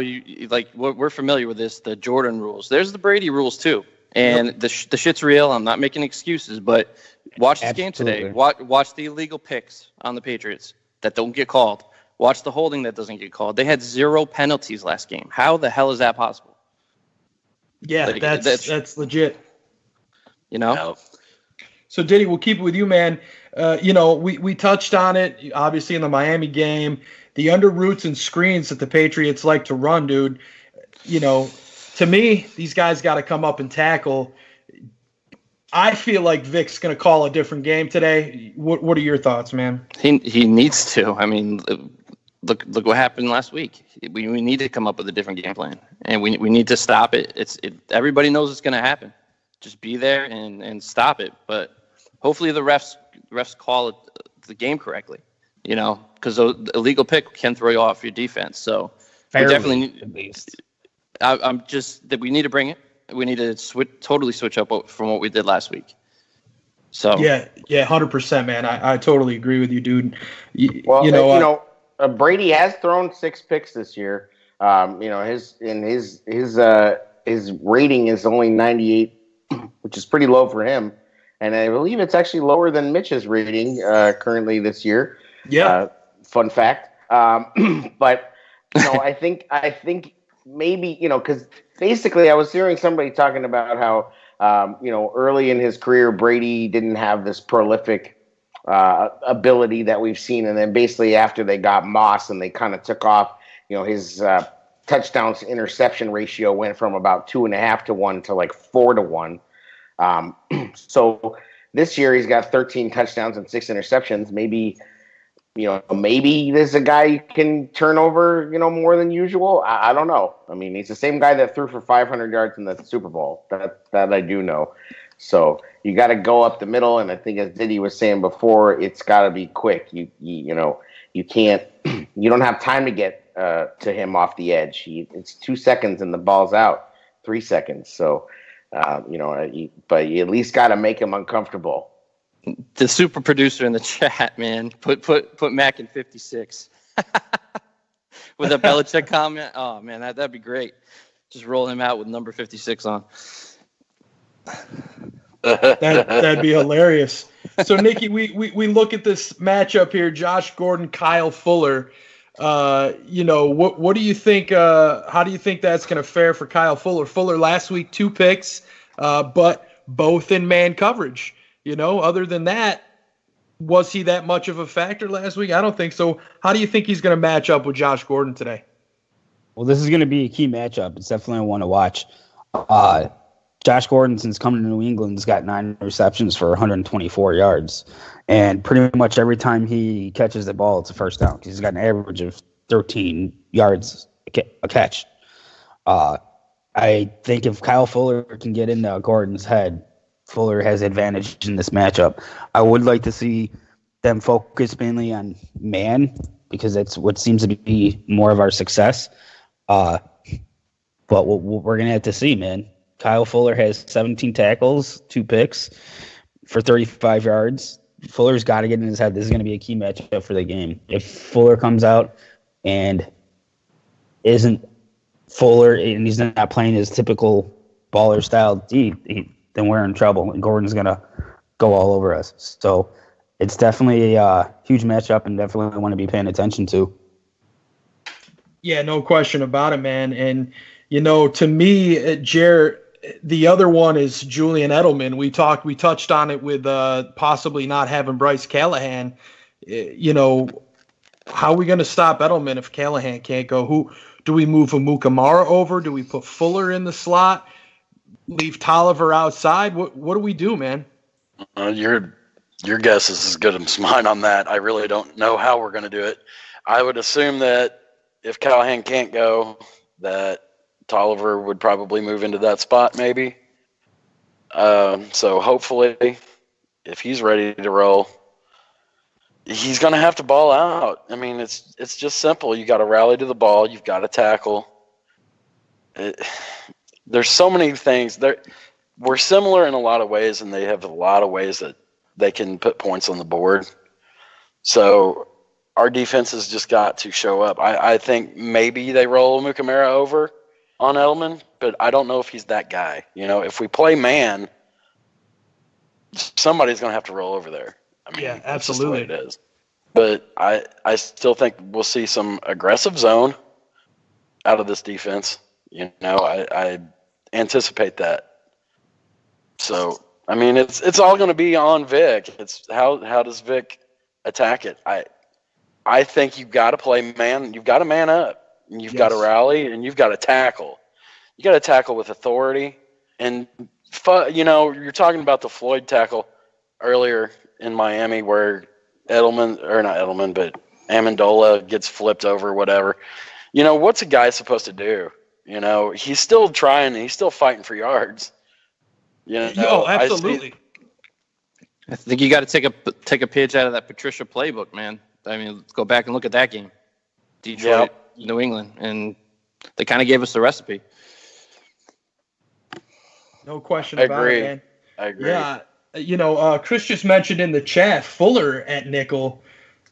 To me, I feel like that's what they would do. I think they would move Fuller over. I don't think Amukamara has the speed at this point in his career that he once had. So I would think I would see Fuller move over, to Edelman, and they might have to move some help over for Tolliver to on the outside if he actually matches up with Gordon. I like the Amukamara Gordon matchup personally, but I was thinking that too. I think moving Fuller over to nickel is probably the best move that we would have. Yeah. That feeds me into my thought about Marcus Cooper. Right. If he can go, I think that's where that thought comes at. I mean, he's a big corner that can run with Gordon, I think. So I think that's where if he can go today, I think he'll get his shot. So let's flip it over to the offensive side of the ball a little bit here. Trubisky, man, his last 2 games, 9 TDs, 1 pick, and that 1 pick, I mean, I think it was you that said it, brother. The guy looked like the goalpost, for crying out loud, with what they had on there. Your thoughts on Trubisky, man? Guy's showing the promise that we wanted to see. I mean, he's really developing. He's really using his weapons. He's really trusting what he's seeing. He's he's stepping up. He's the type of Bears quarterback that really none of us have ever seen if he keeps playing this way. At the end of the day, I mean, yeah, obviously Cutler had some good moments and some good seasons and some good games, but if Trubisky, keeps playing like this, plus 100 rating, not turning the ball over, big plays. I mean, big plays, those plays to Gabriel. When have we ever seen plays like that for the Bears? I mean, you got to go back and, look for, plays maybe to Marcus Robinson or, maybe some Brandon Marshall stuff. But, I mean, big explosive plays like that just don't happen for the Bears. So that's so exciting. I mean, the guy really is looking like he's stepping up and becoming who we want him to be. And that's super exciting. I mean, I've been hard on him, and I think a lot of, he's a polarizing guy. Like, no matter who the Bears quarterback is, it's polarizing no matter what. And I think there's a lot of Bears fans that honestly have a very codependent relationship with the bad Bears, and they don't really want to have a team that everybody jumps on board with and loves and is like a front running Bears team sometimes, or at least that's the way it seems. I mean, I might be going over the top with that psychoanalysis, but I mean, Mitch is looking like the guy right now, and he just needs to keep stacking up these games, and I really, I think he can do it. I mean, there's no reason to believe that he can't do it. The weapons he has and the depth he has. So it's great to see. So yeah, have a great show, guys. I got to take off early. I got to do some family stuff, and go Bears. And just bear down, guys. We appreciate everything. Great job, Badge. And salute to the Barroom. Salute to the Barflies, and let's have a great game. All right, thanks. I appreciate you, bro. Oh, man. Thank you, bro. Better. So, Diddy, man, Trubisky right now on pace for 4,000 plus yards, 35 TDs, man, and 13 picks. Do you see him at the rate he's going, putting up numbers like that, Diddy? I think he has the potential, man. I think we're finally he's finally becoming what we should have expected for where he got drafted. He's becoming the franchise quarterback, and the fire he showed last week. You know what I mean? He showed a killer instinct, and we haven't seen that. Well, in Tampa we did. I mean, we're starting to see all those intangibles that make up a franchise quarterback. It's awesome to see. It's just we need to and we just need to have both sides of the ball stepping up that way. We could really do some damage in the league this year, and I think Mitch does have the potential to reach the numbers you're talking about. Yeah, Nicky, I know you, man. I know how much you love Mitch. And there's times I'm following you 100%, man. He's got the possibility to probably have one of the best years as a Bears quarterback here, man. I know you see him doing it. What do you think, bro? Does it continue today? 1,261 yards. That's how much he's passed for so far. 4,000 is an easy number. He continues to improve, and I think he's going to have a game today, man. I think he throws another 3 touchdowns today. I think he throws for another 280 plus yards. I can't, until he proves me wrong and doesn't do it, I fully have nothing but the utmost faith in him, man. And the thing is about Mitch, he's still learning every game. Like last week, he came out a little slow, couple overthrows, a couple bad decisions. Second half, he completely adjusted and just turned it around. We don't see that in Chicago, man. Like, he looked, in the first half, he looked scared. The second half, he was just like nothing but cool, calm, collected, and said, you know what, let's do this. this. He is becoming that leader on that team. He's that go-to guy, man. The sky's the limit for this guy. I truly believe that. I think we found a franchise quarterback, and he is just doing nothing but continuing to progress. Yes, he's still going to make those mistakes, but he's progressing, and he's progressing well. So I think it continues. Gaines, man, what do you think about True, bro? That's my quarterback. Just be straight up. But say it like you mean it.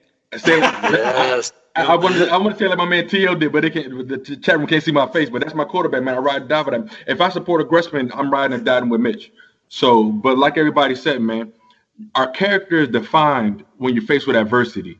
And so, like he was just talking about, yeah, Tampa was cool, but what we saw last week was a man back with his back against the wall, could have easily went into a shell. And no, we saw a fighter. We saw the reasons why we got him. And I'm glad nobody else did. We saw a man, we saw a leader. We saw the traits that we need. That Mitch did his job, and that's what we would. And that's where I think we had a bad taste in our mouth. We don't got to go back there, but Mitch, the love the development. We are seeing something we never saw before. We talked about it all year long, and it's the development of a quarterback properly. And so it's a joy to watch. Today, I hope he runs for another 100 yards. He can get some more scrambling done today, and I hope he does some more keepers because they're going to be they're going to try to take Cohen out the game or however. So I hope Mitch actually takes the ball and runs. I want Mitch to break a 50-yard run for a TD. Yeah, I think Belichick's going to try to make Trubisky beat them, man. I really do. And I hope he does. And I think Mitch can rise to the challenge. I think he can rise to the challenge, especially with the home crowd there, with the home crowd behind him, and everyone's just settled and locked in because. Hey, it's you get judged on this way. The love is great, but you get judged on wins and losses. I want to throw this out there to you guys here before I move on to the run game. The biggest place that this New England defense has struggled is on that read option, which Mitch, Phil talked about it this week. We talked about it. Why didn't they run it before the field? Mitch can really take advantage of this against this New England team. Yeah. He can run, and he can run. The dude can run, and he got some shaky hips. Not that I want him to get hurt. Not that I want him to take any damage. I'm not saying that. I'm just saying it's another attribute. So to answer your question, man, I'm loving the true magic that is Mitch Trubisky, and I'm glad we took him. And everybody else, all those other quarterbacks, everybody else gave up a first round pick. The Bears, the only team that didn't, and I'm loving it. He's third on our team in rushing with the 164 yards. Yeah. And he's got a 105 quarterback rating. Come on. He's just getting settled. He's just getting settled. And when he locks in, oh baby. Jared, let me throw it over to you, man, for the run game, man. Howard and Cohen. We saw Benny Cunningham come into the game last week. It's late in the game. I know it's hot, but what? Howard Cohen, I know you mentioned it earlier, hopefully Howard having a big game today. What do you see happening between, we'll say all three running backs because they're incorporating Cunningham too? Yeah, I've noticed that, and I'm, how much of a fan I am of Benny fucking Cunningham, whatever. But, I think we were talking amongst each other. Are we at that point where we have to have the conversation of who the feature back is? We might be. I wonder, because Tariq's getting a lot of run, and I love Jordan, but I'm starting to get that feeling that maybe Jordan's not the guy. I don't know. Howard is more than doubling Cohen in carries. That's so what true. About yardage? But what about yardage? What about touches? Jordan Howard has 272 yards. Cohen has 170. Howard has 78 attempts. Cohen has 32. What does Cohen have for receiving? Cohen's receiving, he's up there, man. I think he is third. He's got 259 yards receiving on 21 attempts or receptions. And there's your RPO. And all those numbers are great, guys. What that does is, does Cohen have 1,000 yards back-to-back seasons rushing? No. So we got to understand, but now that the fact that Cohen was getting that's going to open up running lanes for Jordan. I don't give a damn who gets how we get the win. Let's just get it done. We can figure that out later. Who's the lead back and all that crap? That sounds like Super Bowl playoff talk. I'm right there with you. Teams that win playoff games can worry about who the damn lead person is. Let's just win some damn games. Let's win some games and figure everything else out. I'm just posing the question, brother. Oh yeah, you're right. I feel you. I want everybody to eat. I want everybody to eat. Whoever's gonna be better that day. Whoever's better that day, that's who's gonna eat. And so if Cohen's getting a job done, let's go. Howard, that's his first fumble. That's his first fumble. I think you see more. Sorry, Howard was getting the ball in the first half, but it was 2-yard gains. You can't do anything with 2 yards. I think you might see more production out of Howard too if him and Cohen are in the backfield together. Exactly. You've been saying that, and that should be there. And I'm pretty sure that's coming. And I hope it's coming. Yeah, but, absolutely. Just whatever it takes. It's gonna be that team that sleeps, and Howard's gonna have a kill game. It's gonna happen because you can't check both of them. Because the teams that are having success about when Howard's getting not shut down, but it's a quiet game. That's the game that Cohen is eating. Those are the game that Cohen is eating. So when you get those lighter teams, like today, I don't think New England is that thick in the middle. I don't think New England is that thick on in the secondary. That's that second wave. I can see Howard can truck some of these cats today. Yeah, I don't think you don't write Howard off, but at the same time, this isn't that John Fox offense where you're going to run and run and run and run and run. We just don't need it. We just don't need it. But Howard does need to have some consecutive. It would be cool to see him get a rhythm. I hope he does get more comfortable with less carries. See, I thought going into the season it would keep him fresher, so he'd get more production off those less carries. I think he just needs to get adjusted to the difference in the play calling, and once he starts taking advantage of those limited carries. Yeah, he might be all right, man. I think he's still working through it too. It's new to everybody. You know what I mean? And then, Jerry, even to go back on this, and I can't stand this part of the business, and this has been my own little theory for some time now. I can't stand it. Whenever players get close to contract time, for some reason, the Redskins did this with Alpha Morris. All of a sudden, their reps drop. Not saying that Howard has dropped yet, but when the contract time comes, and you start to say, oh, well, the past couple of years you have been doing such and such. It's not a big deal now, but just keep that in mind. Right. Yeah, not a bad point, man. So you're saying that there's not much girth in the middle for the Patriots? They're kind of flaccid. They need some blue cheer. It ain't no big offense, but the Patriots got guys. The Patriots got some nice sleepers, and I like those guys. But when it comes to the second level, I can see if Howard can get to that second level, man. I just can see Howard just knocking some of these guys over. Let's flip this over to the pass game, boys. Games will stay with you, man. Factors today. You see Gabriel continuing his nice run here of absolutely great games. You got Robinson, Burton. Hopefully, I'm going to say it, and I'm going to regret saying it. Kevin White. Will we see him? Get into some action here, maybe in the pass game. Yeah, I think it's open season. Anybody can eat today. I think anybody can eat today. I think it's Mitch. This is Mitch's game. I feel like this is Mitch's game. This is on coach to show some good ass play calling and a good scheme. And hopefully our coaches have us prepared. Gabriel has shown everyone that he's a complete receiver.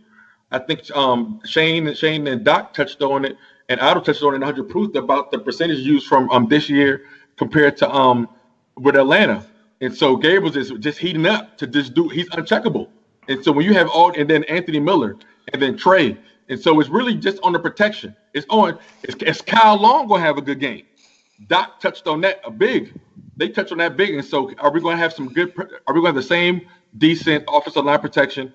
And it's anybody's game, man. It's anybody's game.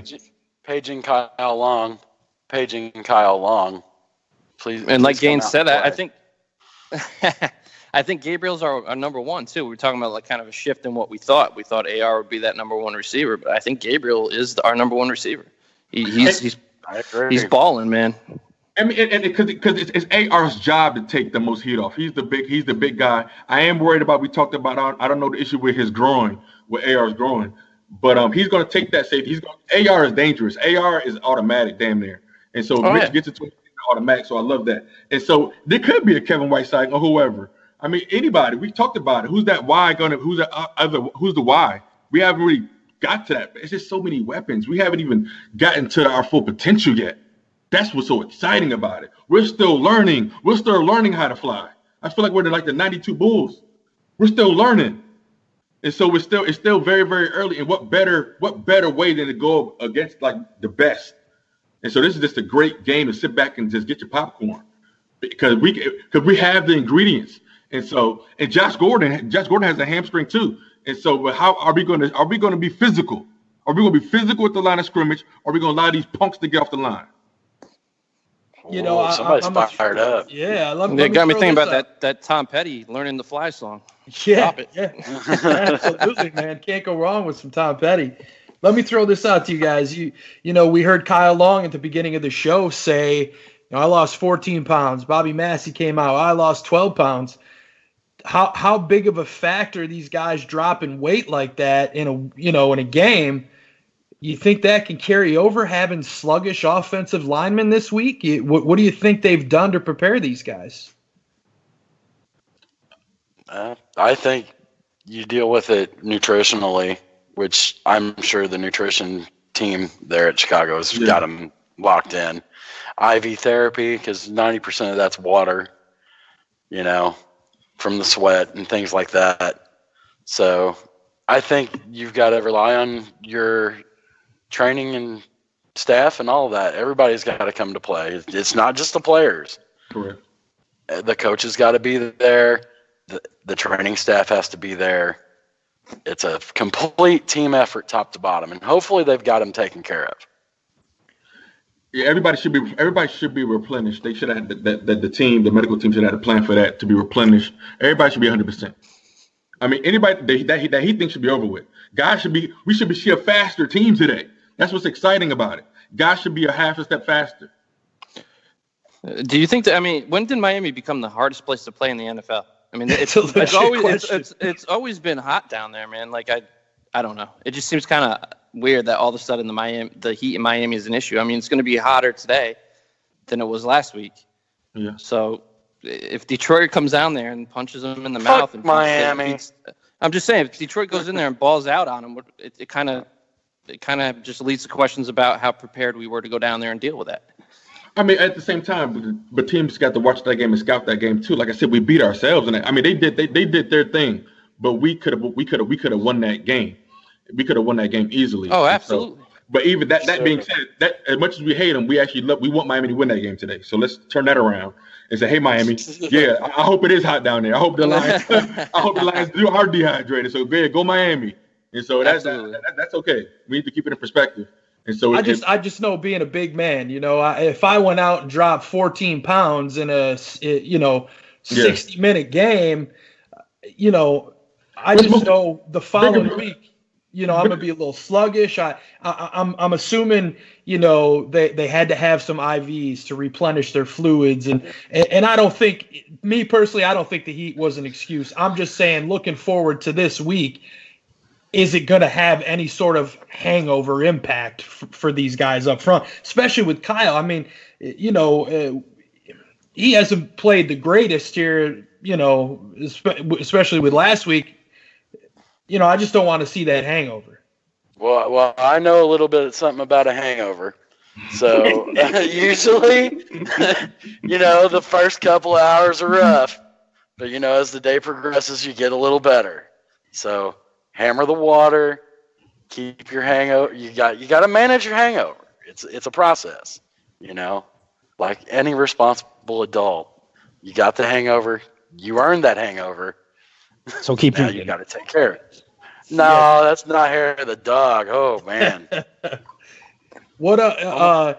How do you see the Cohen factor coming out of the backfield on this? I think we touched on it a little bit the week prior. Having Howard and Cohen both in the backfield at the same time, I feel like is an advantage to this team, but yet you don't see him use it that much. Okay. Did he? So what then are who your are you going thoughts, to take man? out then? Okay, Nikki. Who are you going to take out then? If you're going to have Howard and Cohen on the field, who are you taking out of the rotation? Well, to me, I would say either Burton or Miller. You've got options, and I'm not saying every play this is something we need to look at, but you have both of them on the field at the same time and Mitch back there. You don't know where they're coming from. Absolutely. Yeah, you have no idea. And we have yet to see this utilized really at all. You'll see it start that way, but then they move Cohen out into the slot or send him out wide. To me, that you got to take advantage of that. Oh yeah, you'll have linebackers all messed up if they see those two in the backfield. They're not gonna know whether it's gonna be a pass. They're not gonna know where it's coming from. And I think it will open Jordan Howard up. Not to mention, go ahead, my fault. No, I'm just saying. I think it will open him up. I think because you have to account for Cohen. So, and not to mention that Cohen can throw the ball. Right. Yeah. Oh, absolutely. Yeah. Yep. All right, guys. Well, it's that time. It's time for Badge of Honor. I guess I'm going to introduce myself here. So, Badge of Honor for this week, guys, I decided to go with Roquan Smith. I'm sure everybody's seen it out on Twitter, what he's got going on. He's working with BeTheMatch.org, and I went with a rookie. That's not something most of these guys, these rookie guys, don't affiliate themselves with something here, right off the bat. But we'll tell you a little bit about Roquan Smith, and then we'll get into the charity here. Roquan obviously wears number 58 for our Chicago Bears, rookie linebacker.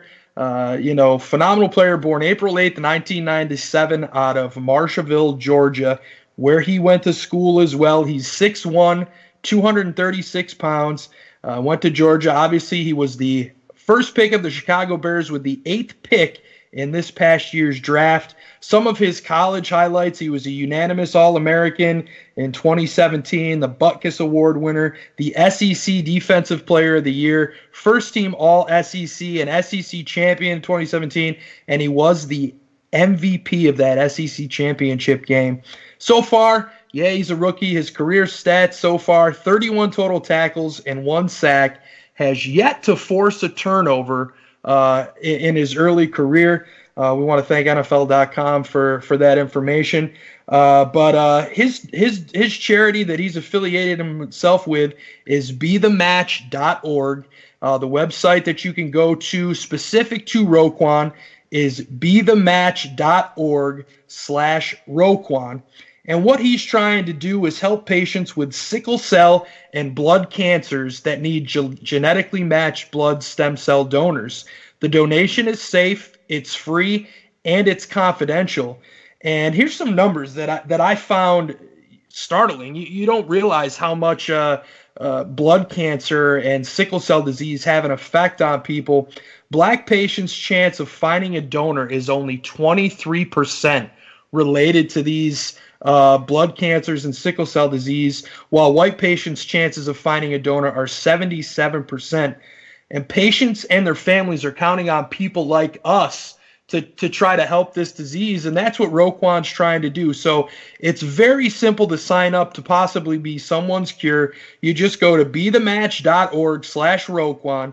You register online, you receive a swab kit, you return that kit, you get matched, and then you donate. And this is what Roquan Smith said about it. Making an impact on the field is my goal every time I put on my Bears uniform, and I intend to do this off the field too. I teamed up with Be The Match to increase life-saving blood stem cell donations. Get on my team. You could save a life. So that's a direct quote from Roquan Smith. And my prediction for him this week, 8 tackles, 2 tackles for a loss, and he's finally going to get that turnover that he's been waiting for. He's going to force a fumble today, and my man Akeem Hicks is going to be the one that recovers it. So, Roquan, I'm expecting big things from him. I think we all are as Bears fans. A number 8 pick in the draft. I think he's lived up to that so far, and that's the badge of honor for this week. So, Roquan, ready to bring it. Love it. Great stuff, he's going to get that man. forced fumble. Killing it. Look at Bash today. Great bro. stuff. Seriously. Look at you, kid. Awesome stuff today, man. You know what I mean? Great job. Thank you, guys. Thank you, guys. Appreciate it, man. All right, so game predictions, right? So NFC North predictions.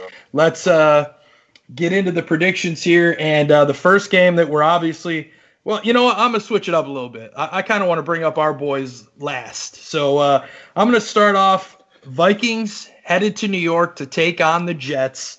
And I'm going to throw it over to you, Gaines, first. Who you got, Vikings and Jets? That's actually a tough game. That's actually a tough game. Jets have a lot of injuries. I mean, I want the Jets to win, obviously. I want the Jets to win. Dang, that's a tough game. The Jets got a lot of injuries, but the Jets have been scoring points. I don't know which Vikings are you going to see. You going to see the Vikings? Are you going to see the Vikings from Buffalo? I don't know. I'm gonna go ahead and pick the Vikings, man. But I pick the Vikings to win just because of the Jets' injuries. But don't be surprised. James, no. I know. I know. I'm trying to get my picks back up, man. I'm trying. But the Jets got. Dude, you're the one guy I count on to ball wash with me on this stuff. Dude, come on. Man, I just gotta call it how I see it, man. Damn, this is gonna be tough. I hope the Jets win, man. But I got the Vikings pulling it off. All right, Nikki, let's throw it over to you, man. I mean, we all already know where you're going, but let's hear it, bro. Just say, what do you know? Jets, Jets, Jets. Nikki's can spell. Holy shit. I learned it yesterday. All right, Diddy, let's hear yours, baby. It's the Vikings, man. I think they're gonna go in there and handle them pretty good. I'd say probably by like 14 points. Nice, Jared. What about you? Nikki, you're not alone today. It's the Jets. We're taking the Jets. Right, baby. We're taking the Jets. Come wash balls with me, Jared. Good. The defense Come wash balls with me. No, that's all you, bro. Yeah, this just took a bad turn. Are y'all really picking the Jets for real? I'm for real picking the Jets. That defense is sneaky good, man. No. They are. They just the injuries. They got a lot of injuries. They got people out today. But you're right. Hey, give Pony a break. Pony's a little in rough shape right now. Yeah, he's right. I just don't see anybody checking Thielen. I just see that man on the best receiver in the league, like top 3. Yeah, that's true. But hey, whatever. I'm rolling with it. Taking the Jets. No, you're right. Let's go, Jets. Let's go. I'm with you. All right, Gabe, switching up, man. No. Convince me, but it's okay. Come on over. I want to. Don't be scared. Don't be afraid to show your true feelings. Nah, I gotta stick with my initial. Yeah. All right. So I'm gonna throw my pick out there. You know what? I'm ball washing. I'm with you, Nikki and Jer. I think honestly, I think the Vikings can win, obviously, but I just think there's something about the Jets, man. I gotta go with the Jets today. They're home. They're I don't know. I'm riding with Jer and Nikki. Nice. I'm going with the Jets, man. So this one we've been talking about. We've mentioned it a couple times. The Lions at the Dolphins. We just went through it a week ago. Now the Lions are going to have to do it. Diddy, let me start with you, man. What do you think in this one? You're riding with them. Is Nikki driving? Oh God! I think I'll let Jared drive. No, I think just from the simple point that Patricia coming from the Patriots, he knows how to prepare a team to play down there. I think the Lions are going to handle it. I just don't think Miami is that good of a team. I just think we played down to their level last week. All right. Well, so I got the Lions. You got the Lions. Okay, so you're taking the Lions. Yep. Okay. All right. Gaines, man. What about you, bro? I'm taking the Dolphins. I'm taking the Dolphins. I feel like the Dolphins are maybe a more together team than the Lions are, purely just off that. And I'm not going to pick against two rivals to win. All right. Let's switch. Nikki, I already know where you're going, but I'm going to let you say it anyway. I'm going to cry if the Lions win this game. I really seriously will. Miami Dolphins win this. All right, Jer? if the Lions win, what will the backlash be from in Chicago? If we win, nothing. It's hotter. If we win, if we beat the Patriots, there will be no backlash. No, you're right. The heat, it's so hot. I'm so sweaty. I'm taking the Dolphins. Fuck this heat bullshit. But if the Lions win, it wouldn't surprise me either. But, yeah, I'm going to take the Dolphins, and they better win. That's all I'm going to say. Because if I got to listen to Lion fans say, well, we beat the fucking Dolphins, you couldn't do that. In the heat, y'all melted. And they beat the Patriots too. And they beat the Patriots. Yeah. Let me. I'll give you my pick, but then I got to throw something out to you guys. So, I'm gonna go with the Dolphins. I'll give that. My sister is a Dolphins fan, which drives me nuts. But I'll give the Fins the win today. But with the Lions, Diddy, you just said it. The Lions beat the Patriots. If they go down, they beat the Fins. We've talked about it before. The Lions are supposed to be. We're not supposed to be in conversation with them yet. Here we are. We lose this game today. We're in conversation, man, with the Lions. Like, we can't let this happen. Am I right or what? Gainsey, what do you think, man? No, you're right, man. You're right. And it's sorry, Brady. Sorry, Tom. You just happy to be the fucking opponent this week, bro. Because we got to win this game. I mean, it's just contender. When you said the Lions, I'm like, I'm not even looking in the rear mirror. We got to go forward. Who's in front of us? Let's win this game. We control our own destiny right now. And so all we got to do is just keep winning games. It's just win the damn game. F whoever's in the rearview mirror. I don't even want to look back there because you're right. Because if we lose this game, then we sit in the middle of a pack. And so we want to keep that separation. That's why this game is important. And Gaines, man, you're a lot nicer than I am because I'm not apologizing to Tom. I'm jumping in the end zone like Marshawn Lynch back in the day in Seattle. I can't stand the Patriots, man. I feel you. I'm just like, man, it's just like, sorry, man. Like, because what I would love as a nice football game to just dissect, because I actually love watching the pictures, like the play call, like dissecting their plays as their games. But we gotta destroy these dudes. Like, I'm coming here, we gotta smack these dudes in the mouth. This is how we separate. We're gonna either show the nation, ourselves, and what better place than at Soldier Field. It's like, man, it looks nice. It's like 34, 40 degrees outside. It's straight football weather. Them dudes about to fly. Straight up Diddy, man. To me, like I said, I don't want to be in talks with the Fins, man, or with the Lions. We dealt with it, after week 1, you had the Lions fans talking a bunch of shit. Oh, you guys, you got Mac and look what happened, blah, blah, blah. We got to win this game, man. Am I right or what? Absolutely. We got to win this game. I mean, especially, I know I'm being a little, living in New England, we got to win this game, man. I'd love to go out in all my Bears gear in front of all these fans here, man, and just middle finger all of them. Because I hear, they're just so pompous, like I said, accidentally said before we went live. But we got to play good football. We got to play smart football. This team, the Patriots, leads the league, I believe, in points off takeaways. That's, you know what I mean. We got to be cerebral and come out and just ball out like never before, man. And I'm hoping we see it today. All right, man. So you're taking the Bears over the Pats, right?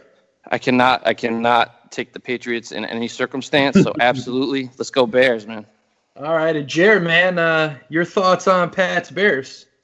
Oh, I don't feel comfortable with this game at all.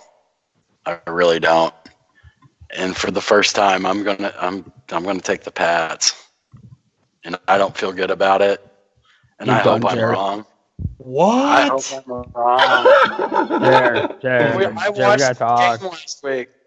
I watched the game last week, and I'm not convinced that our defense can tackle and wrap. Consider it a challenge. If God forbid, if any one of those guys would ever listen to this, it's a challenge. Who are you to challenge the Bears? Hey, show me you can tackle. Show me you can stop short game. We haven't done it yet, and I want us to win. Don't get me twisted, man. I want us to fucking kill him. I feel you, bro. I can't take him. I can't take the Bears. I feel you. And that hurts. All right, Nikki. I mean, we know where you're going, Nikki, but what are your thoughts on Jer there, man? I am rendered speechless. Like, a part of me just like died, and like Jared just reached inside of my chest, opened it up, took his hand, and just ripped my heart right out. This is gonna be a bad breakup, man. I'm sorry. I told you I don't feel good about it. I feel it hurts me too. I'll tell you what else. We got dead Air Jer in the chat, and he said Air Jer is dead to me. Oh no. We gotta talk there. I don't know if we gotta do an intervention with you or something here, man. Something's gotta happen, man. Bears are gonna win this game. They're gonna come out. The defense is gonna be pissed off. They're gonna redeem themselves from last week. Bears are gonna win this game, man. And all right, man. All right. And has to go on Twitter and publicly apologize to Chicago Bears for picking one fucking team. All right, games, man. I will gladly do that. I will gladly do that if we spank them. No problem, at all. Games, man. What about you, man? Are you on the side of Air Jer, or are you going with the boys, man? I'm definitely going with the Bears. Yeah, motherfuckers leave me out to hang.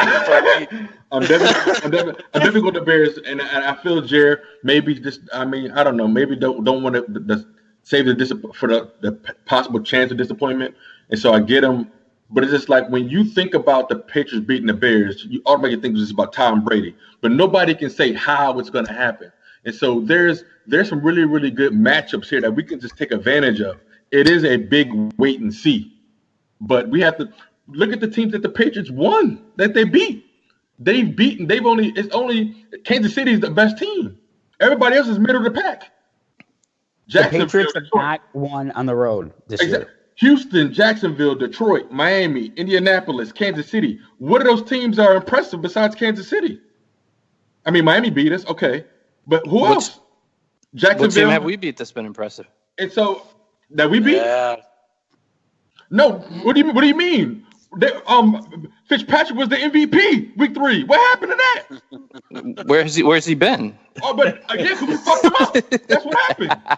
That's what happens. That's what happens. And so that's why it's a good chess match. That's why it's possible. And so with that, I'm taking my Bears. All right. Well, sorry, Jer, but I'll say this, man. I'll say this, man. So I did give it a little bit of thought. I'm telling you, if you ain't got balls, just stand on your own. No, you know what, Jer? I'm not gonna let Jer hang though. I mean, I'm not gonna let him hang because I'm going with my heart, not my head. I mean, absolutely. You know what I mean? And dude, trust me. I want us to kill him. I want it to be. I know. Jared, I can't take anything you say seriously anymore. I'm sorry. Well, let me say this. Little necky or cut you short.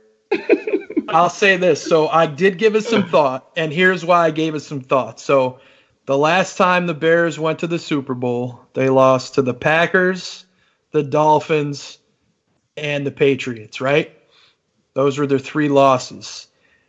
So I did give it some thought, man, but I just don't see them losing this game. Their backs are against the wall.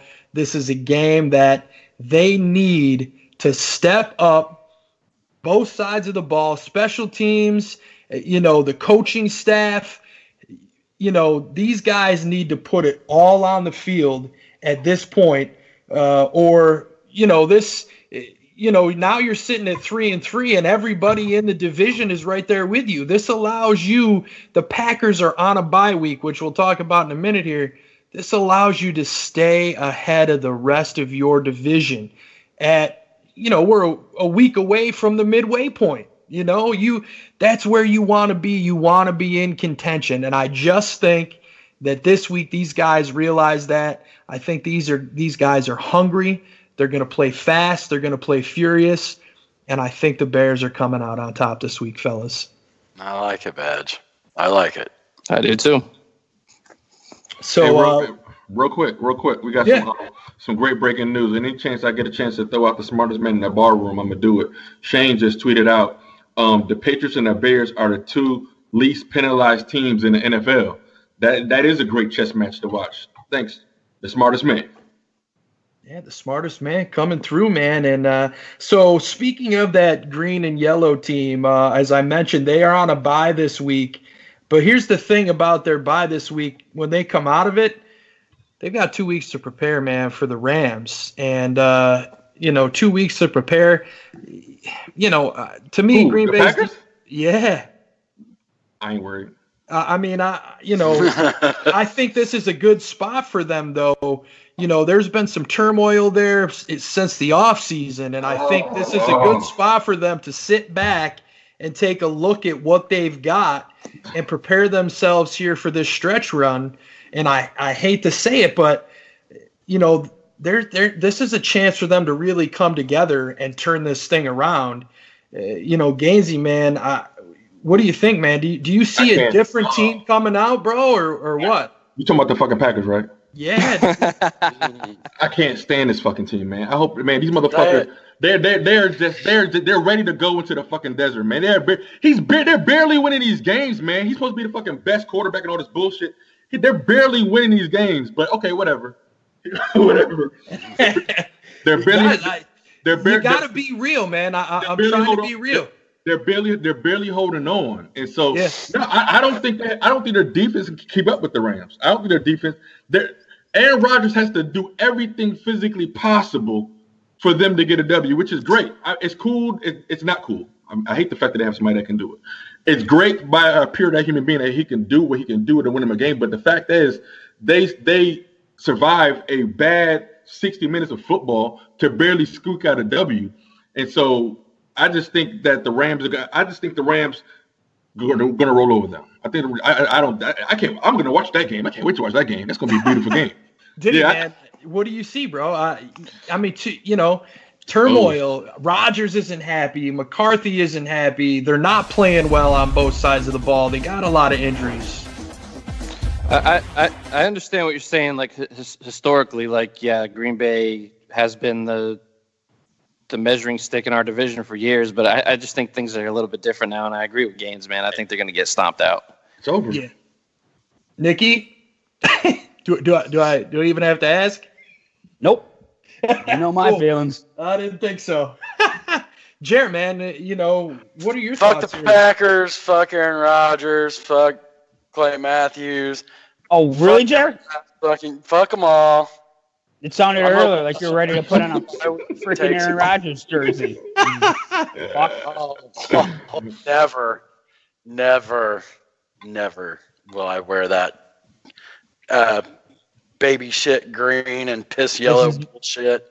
This is your last chance to change your mind. We'll let you do it one time. This is your last chance, Jared. Bears or Patriots? Last chance. Nice. All right. I like it, Shane. Smartest man. Keeping us posted in the chat room. I love it. Callahan's a big deal, guys. It's a big deal for us. What's up? Nah, Shane in the chat room. Callahan is on the sideline working out on the field with the trainer. Yeah. Decision sounds like. Yep, that's what it sounds like. Well, I'm gonna stick with my pick because I'm gonna stick with it. I don't feel good about it. I feel dirty about it. I feel like a hooker. All right, boys. It's that time, man. Time to move on and talk about the hottest handicapper right now in the world, Mr. Mike North. He's 19-4-1 as of right now. So, Mike North. Yeah! Woohoo! Let's make some money! Hold on, let me write. This is the production team put together for me. Thank you, guys. Listen to this. Listen to fireworks.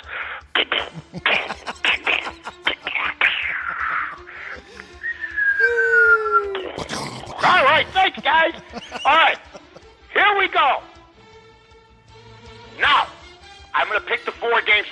Barroom. Okay. And these same 4 games are with the Chicago Sun-Times. Okay. Next year, I'm going to get Bears Barroom put in there. They couldn't do it because of lack of time. They had asked me at the last minute, and they didn't have enough space. So we'll go BBR or something. There you or go. something like that next year. Or they'll fix it. We're going to do But an until ad that campaign. time- We're going to do an ad campaign. BBR is here. Something like BBR, that. forget about PBR. No, BBR. There you go. Here we go. All right. Okay, now I'm going to give my big top pick out of the 4 last. Okay. Because I'm sort of worried about it already. I have to make these picks. I have to make these picks on Thursday. So then more information rolls in. There's injuries. And the fact that I'm 19-4-1 and 4-1-1 with my picks and 51-36 and 6 overall is a miracle. So I'm going to make my picks, and Aldo's going, please. Make a pick. Dear Lord, before I decide to jump into the empty swimming pool off the diving board, give me a pick. So here we go. First, I'm going with, now the Buccaneers -3 versus the Browns. The Browns went back to being like the Browns last week, sort of, and kind of. But, Tampa Bay, too. I mean, Tampa Bay is, Jameis Winston. Do I trust Jameis Winston? No. Do I trust Baker Mayfield? Better. I do. Okay. I think that with this game, I don't think what you're seeing. I thought Tampa, if you were going to tell me Tampa Bay was only going to be a 3-point favorite against Cleveland at this point of the year, okay, I would have said, guess what? You're nuts. I think it should be more. But we're seeing the Fitzmagic is gone. Now they had a quarterback controversy. Not controversy. They stopped it. You had one bad game. See you later, Fitzmagic. You know what? We're going to bring in Jameis Winston. Doesn't mean he's not going to get the job done. I just think Baker Mayfield and the Browns see a road opportunity that they could win. So I am taking the Cleveland Browns. Browns, I circled it. Okay. Okay, don't overwork yourself. You can if you want to save some wear and tear on your fingers, underline it. Okay, here we go. Dolphins -3 versus the Lions. Boy, this is a team. Both teams. If you were going to tell me which team are you the most disappointed in, which 2 teams? They might say most people might say the Dolphins or the Lions. And then I'd say which team really doesn't surprise you that they're struggling or that they're middle of the road. Some people might say Lions, some people might say Dolphins. But there's one little problem here, Aldo, that people don't realize. And maybe it's because that inept Jay Cutler is gone from the Miami Dolphins. Mm-hmm. But as I look at my paperwork, and I see the Dolphins are 4-2. And believe me, Brock Osweiler, that's why people are smarting about the Bear defense. Because they let a second stringer come in and get the job done. Right? Absolutely. So what I'm happy to tell everybody is, what you saw last week with the Dolphins, they're still gloating about it. That was maybe their Super Bowl. Okay? Yeah. Even though playing at Miami is tough. No matter if it's the Bears or even New England. Mm-hmm. I'm taking the Detroit Lions. Whoa. I think Matthew Stafford is, going to earn that money that he makes. Well, he'll never earn the money that he makes, but he'll try to earn the money that he makes with that game. So I got the Cleveland Browns +3, +3. There's a lot of +3s and -3s this week. I got the Browns +3, and I got the Lions +3. Right. Now, you got those 2 down? I circled them and underlined them. Okay. Now put us. And then with the big pick, don't circle or underline, because I may tell people just go light on that one. But anyway, my next pick, and I look at this, the Falcons -5.5 versus the Giants at Atlanta. All I keep hearing, and I talked to a guy in Atlanta last week. They love Matt Ryan. They don't believe in the coaching staff. They're not a fan of their defense. In fact, that guy was my brother Johnny, who's lived in Atlanta over the last few years and just moved to Dallas. We'll talk he gave me the report on Dallas, too. He says, though, that they still believe in Matt Ryan. They still believe in what they're doing out there. My deal is, I think, Eli Manning and the Giants, they have to do something this week. I don't think they can win it, but I think they can cover it. The spread is 5.5. So I'm going to take the Giants +5.5. Now, when I say they have to do something, I know that their focus is there. But there are calls for the scalp of Pat Shermer, who's a lot like the guy in Arizona, Wilkes. Should be an assistant coach somewhere. So we'll see what happens with that. I like the Giants to lose by a field goal. Giants, Lions, and Browns. Now are you ready?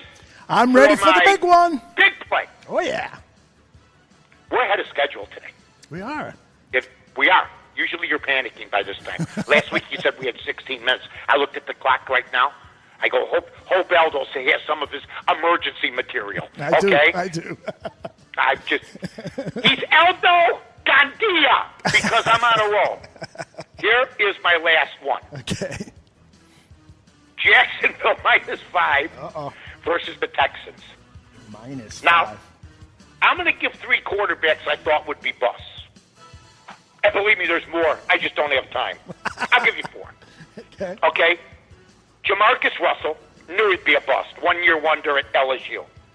The guy we were just talking about, Byron Leftwich, at Marshall, who, had the big limping game. They played nobody. He sucked. Blake Bortles is a guy that I've had. Now, he's been somewhat of a surprise sometimes, and he's been exactly what I thought, a disappointment. Oh, and I'll just throw Cutler in because he was supposed to deliver and he didn't. And I got to take as many shots as I can at him when I'm afforded the opportunity. I noticed that about I'm going to tell you. Oh, I heard he fills the stands. No, I never went to see him. Bortles is one of the quarterbacks I thought. Now, let me just say this. I also thought Cade McDowell would be great. Johnny Manziel would be good. So I've picked my share of clunkers, too. Apparently. Those guys are awful. Wow. Talk about getting what was that around your neck? Might be a rope and a gun at your temple. That was just Aldo Gandhi. Quick little Your name's kick. Aldo Gandhi after that little remark. Okay? Okay, now, here we go. I'm back to Gandia. I don't hold a grudge. Anyway, I got the Jaguars as my pick against the Texans who are on a roll. But here's the problem. I look into Sun-Times today. Mm-hmm. I have it as my main pick. Mark Potash has it as one of his top 4 picks, and so does Mark Silverman. The percentage of all of us when we pick like that is not good.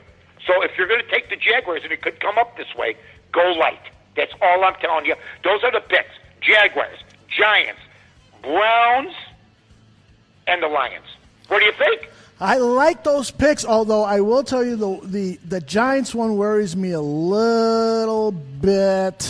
After watching them last week, that team looked pathetic. They were like Arizona Cardinals bad, so I hate to lay money on them. But you know what? I promised you that I was going to bet on these 4 games, and I'm going to bet exactly how you've listed them here. You know what you should do? I'll tell you what you should do. Okay. What do you want to bet? How much would you bet? I'm going to bet. It could be $10, $50, $25. It could be $1,000. It could be.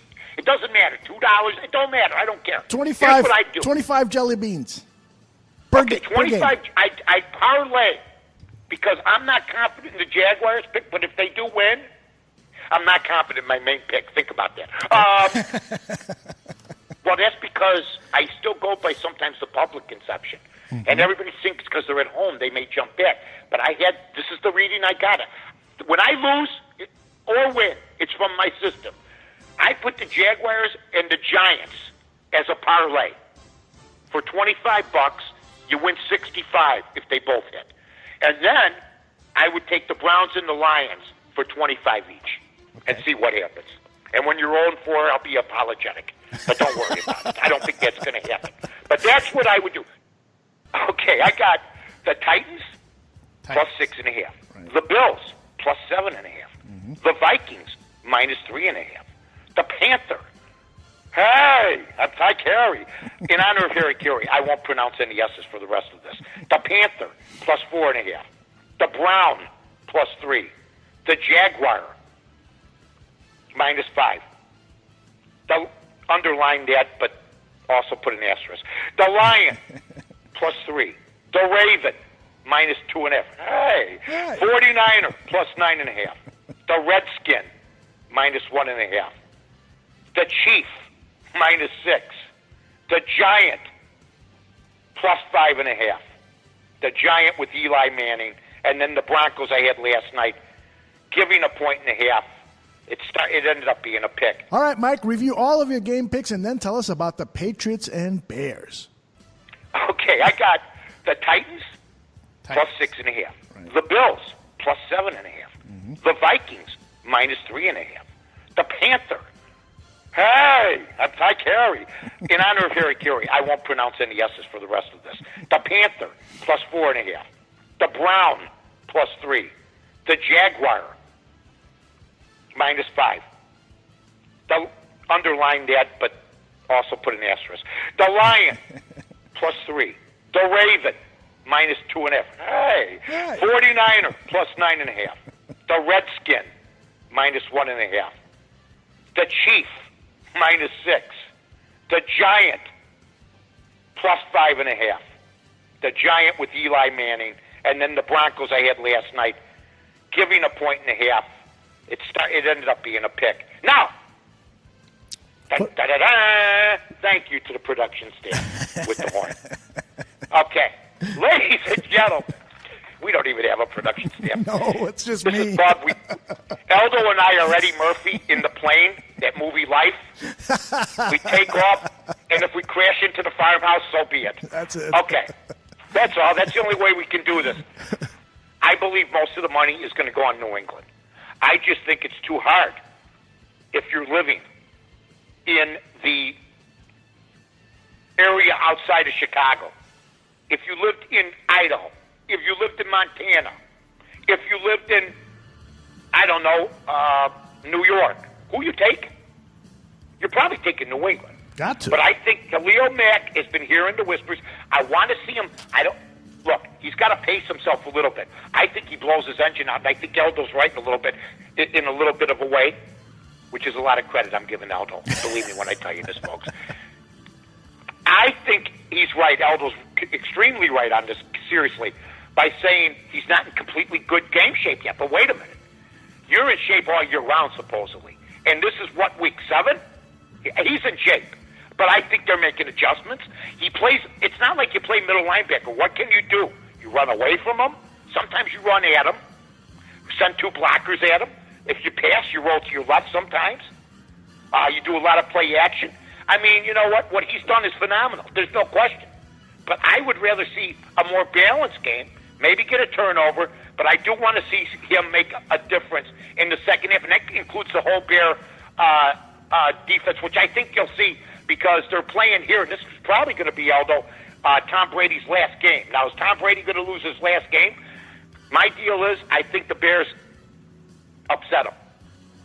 I think the Bears win this football game. I think that, and if they don't win it, they cover the spread. I got them at 3 right now. I mean, it would be just too easy for me to pluck down. This has happened many times.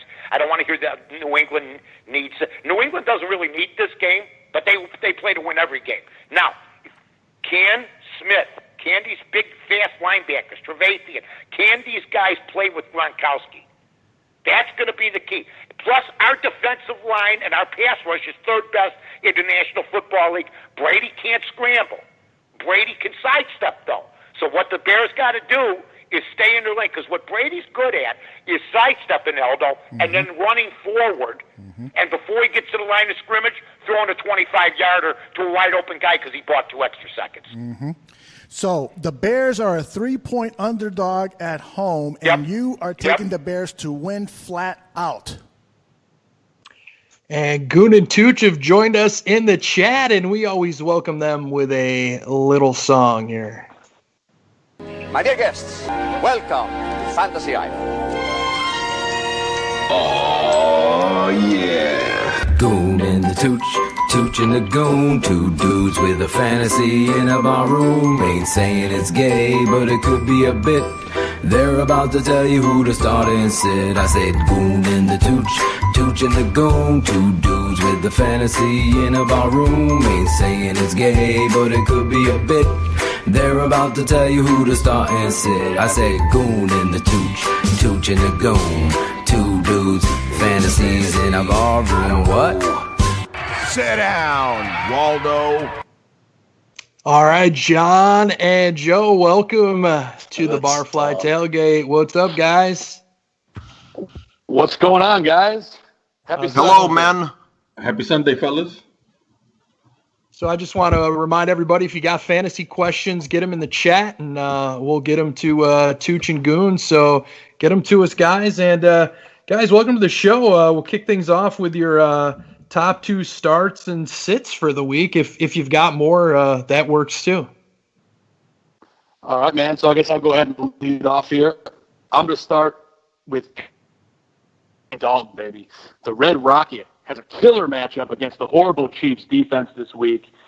Last time he played a defense this poor, it was Atlanta, and he put up 35 fantasy points, throwing for 3 touchdowns and over 330 yards. It's no secret that the Bengals love to throw the ball, and this is fantasy gold, boys. So get Andy Dalton going in every single league, because I think he's going to go nuts. And my second start of the week, I'm going to go with our boy, Tariq Cohen, for the Bears. He's had a fantastic start to his season. He's been the best back on the Bears by a mile. And if the Bears want to keep up with the Patriots, they really need to throw the ball early and often. Cohen's basically a receiver that happens to line up as a running back, so he's going to get unleashed on this Patriots defense. And look at this stat, guys. In his last 2 games, Cohen has 17 catches for 211 yards and a touchdown through the air. And he also gained 84 yards on the ground with a rushing touchdown, too. So get Cohen active in all leagues, everybody. All right, Tooch, we'll throw it over to you, man. Your 2 starts. Well, if you listen to the show, Spaceball gave you Odell Beckham Jr., so I just got to throw that in there. My 2 are Saquon Barkley against the Falcons Monday night. Falcons have given up 20 or more fantasy points in 6 straight games. So get Saquon Barkley in there. And then my other one you're going to want to get in there is Tyler Boyd, who's had a touchdown or 100 receiving yards. This is piggybacking against Joe's Chiefs and Bengals game. He's had 100 yards or a touchdown in 4 out of the 5 last games. So I'd start Tyler Boyd. Yeah, I picked him up a few weeks ago, and I got to tell you guys, he's been awesome. Not going to lie, I've needed receiver help, so Boyd has been great. We'll flip it over to the sit side, and we'll stick with you two. Who you got to sit, man? Well, I'm going to sit Drew Brees against the Ravens' #1 defense. If you remember, when Drew Brees went on the road and played the Giants, he put up 8 fantasy points. So I'm going to sit Drew Brees. My other sit is Deshaun Watson. He's been hit 70 times behind his offensive line. He's going against the Jaguars' pass rush. Sit Deshaun Watson. Wow, Drew Brees, a sit. How about that? It's a hot take, man. Tooch, I love it, man. Bringing the fire. My hot take was sit Patrick Mahomes instead of Stafford, Rodgers, and Bortles, and those 3 guys outscored Patrick Mahomes the last time I went out on a limb. Hey, Joe, who you got, man? This is going to kill a lot of our fans listening, man. I got to bench the Bears defense this week, guys. It kills me to say it, but they were smoked by Miami last week, and now they have to deal with Tom Brady and this Patriots offense. Luckily, there's no Gronk, but I still think there's going to be a lot of points on the board.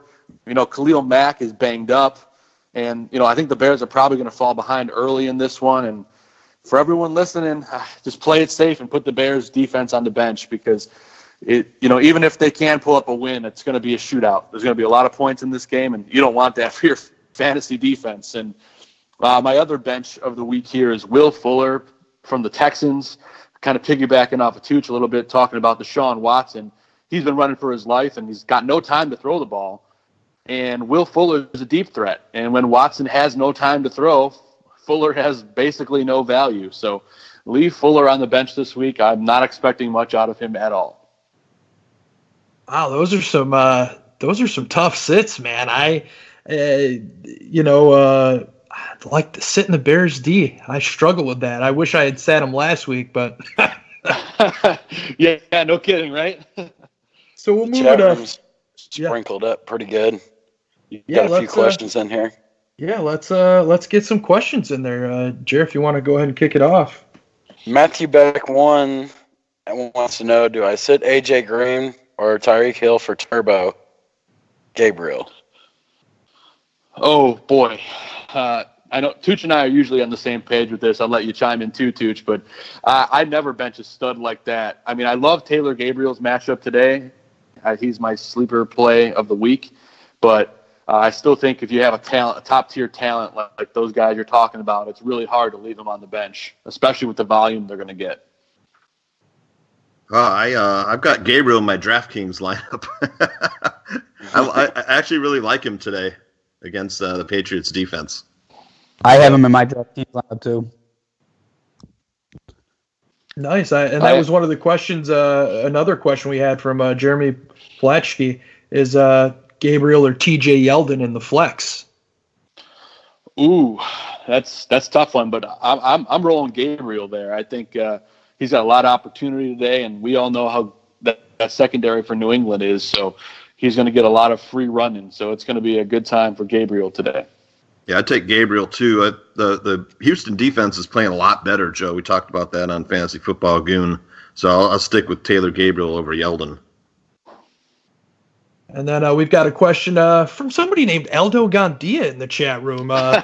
Who's that? Which running backs are looking at a soft schedule during the fantasy football playoffs? So NFL weeks 14 and 15. Ooh, boy, I don't have the schedules in front of me, but I do know that the Chargers' schedule the rest of the way is really, really nice for them. Melvin Gordon, they sat him today in London. That was a late scratch with his hamstring. So they got the bye next week. So with Gordon getting off this weekend, next week, that's prepping Melvin Gordon for a really, really nice run through the fantasy playoffs. So I think he's going to be healthy, and I think you're going to want to touch any Chargers you can, especially Marvin Gordon, the rest of the way. Matthew Beck with the question in the chat: OBJ or Cohen in the flex? Oh, Odell. Oh yeah, Odell is gonna go nuts against that Atlanta secondary. Tooch and I are going to try out next week and see if we can make the team. Yeah, we got three big fantasy games today: Tampa Bay, Cleveland, Cincinnati, KC, Atlanta, Giants. So I would, target those games to get your guys in. Fire up any players you have in those three games, because what Tooch and I like to call them is fantasy gold. So cash in, boys. Nice. We've got a Pats Nation retard in our chat. Is Edelman due for a big game without the presence of Rob Gronkowski? A valid question. That's a good question. It's a valid question, and it's something I've been talking about all week, and I think he is, especially with no Gronk. Edelman is going to be the guy, especially working out of that slot today. Gordon's going to get a lot of attention, and I think that means big things for Julian Edelman and James White. So both of those guys, if you have them, you're firing them up no matter what. Yeah, I agree. I agree with that, especially Sony Michel is banged up. I think he was questionable, Joe. Yeah, he's questionable, but he's going to give it a go. He may not get the 25 carries a game he's been getting. So yeah, I like the other guys like Edelman and James White in the absence of Gronk and lower touches for Michelle. Agreed. We got another one here from Jeremy. Do you guys think Marlon Mack is worth picking up for the remainder of the season? Oh, absolutely. I know Tooch and I talked about it this week on Fantasy Football Goon, and Mack, he looks like a refreshed player that's got a lot left in the tank. He was banged up the start of the season. He's getting healthy, and the Colts are going to use him quite a bit the rest of the way. So definitely pick up Mack. He's going to be a great player the rest of the year. Yeah, I second that. He's the most talented back on the Colts. He just hasn't been healthy. So I got a question for you guys. So I have Ben Roethlisberger on my bench, and my backup quarterback is none other than the new great in Chicago, Mr. Mitchell Trubisky. Love it. Awesome. Makes me feel good hearing that. Steelers are on a bye, right? So you got no choice. You're playing Trubs. Yep. I did exactly the same thing this week, man. I have Ben Roethlisberger in one of my leagues, and I go on the waiver wire, and I'm like, who am I going to pick up? And I'm looking through. I'm like, Trubisky's available against New England. Sign me up every day of the week. Trubisky's going to have a great day today. Love what he's going to do today. Really excited to see him take a next step. He's been a great fantasy quarterback, for his second year in the league. I'm well aware of that. Nicky knows. Nicky starts them every week. I love Nicky. Week since week 1, I have started Mitchell Trubisky. I'm with you, Nicky. I'm with you. Nicky started Trubisky on the bye. Yeah. I almost did, actually. Still got him points. I got a real question for Tooch and the Goon. What do you got, Gaines? Guys, can you guys speak on the importance? And it might be a good hot pickup. I picked them up as soon as I got the news, or probably a week earlier. The Carlos Hyde trade. I immediately made sure I had Nick Chubb in my lineup. I had him stashed a couple weeks ago after I saw a couple runs, and then my prayers got answered when I saw that trade. Can you guys speak on the impact that can have on Nick Chubb? You're a smart fantasy owner, Gaines. You gotta prepare for these things, and you're all over it. No, the Nick Chubb, Carlos Hyde trade is huge. So for those of you who don't know, Carlos Hyde traded to the Jaguars. Leonard Fournette dealing with a hamstring injury. No timetable on his return. That puts Nick Chubb as the starter in Cleveland. And this kid's got talent. He's a powerful back. And he's going to be the featured back every down with Duke Johnson helping out of the backfield as a third down pass-catching back. So Nick Chubb, the rest of the way, is a top 15 running back, in my opinion. And then, if for some reason Duke Johnson is available, pick him up as well, because he's going to be a great Tariq Cohen-like back. And it's going to be awesome. Cleveland's schedule is easy. The rest, this year they're playing the NFC South. So lots of good matchups for Mayfield and Chubb and Johnson and Jarvis Landry the rest of the way. Let's move forward here. Talking about the DraftKings League. Go ahead. No, go for it. You're good. We're good to move on. Okay, so we'll move forward here. We got a little competition going between us here in this DraftKings League. That's right. And what are you guys looking at? I feel like I've started out hot, and then I cool off in the later games. What do you guys got for DraftKings this week? Oh, man. Last week, Joe and I did pretty good, Joe.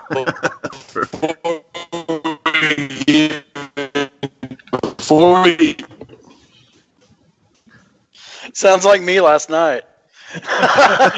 Yeah, I was just going to say, before we even get into that, Tooch and I finished first. I finished first. Tooch finished second. So the Goon and the Tooch coming in big. I played somebody that was... I'll go ahead. I'll do my DraftKings lineup real quick. So again, I'm always looking for the value. It's not going to help. But so real quick, guys, my DraftKings lineup, I always go for value here. And I'm leading off a quarterback with none other than our quarterback, Mitch Trubisky, baby, going in for super value here in DraftKings. Only $5,600 against New England. I'm expecting big things here. Yeah, so that's a great value. And at running back, I'm spending a little bit of money at running back this week, boys, because there's a lot of guys on buys. So Christian McCaffrey going against Philadelphia, only $7,700. Great deal there for him. He's a workhouse back. And then I'm going to follow him up with James White for $6,900 against the Bears. He's going to be catching a lot of passes out of that backfield. And the theme for my DraftKings team this week, guys, is this Bears-Patriots game. I got a lot of guys from this matchup. I think it's going to be a shootout. So the next guy I got here, Julian Edelman, just a few minutes ago, $6,600. He's going to be the featured wide receiver, I believe. And then we talked about Taylor Gabriel. He is the best value on DraftKings right now, $4,700 against New England. He's going to go hog wild. Looking forward to that. And then Jarvis Landry, a guy who's kind of fell off the map, but as we just talked about, he gets to play Tampa Bay this week, and he's got all these great matchups coming up. And then at tight end, I'm going to go with he has been great to start the season. And at flex, I'm going to go with another Bear. I'm going to go with Trey Burton, $4,300, great value against New England. And then lastly, at defense, I'm going to go with the Texans. They're going against Jacksonville for $2,800. We all saw how terrible Jacksonville was last week, and I think Houston gets to them a few times today. All right. Nice. Tooch, how about you, man?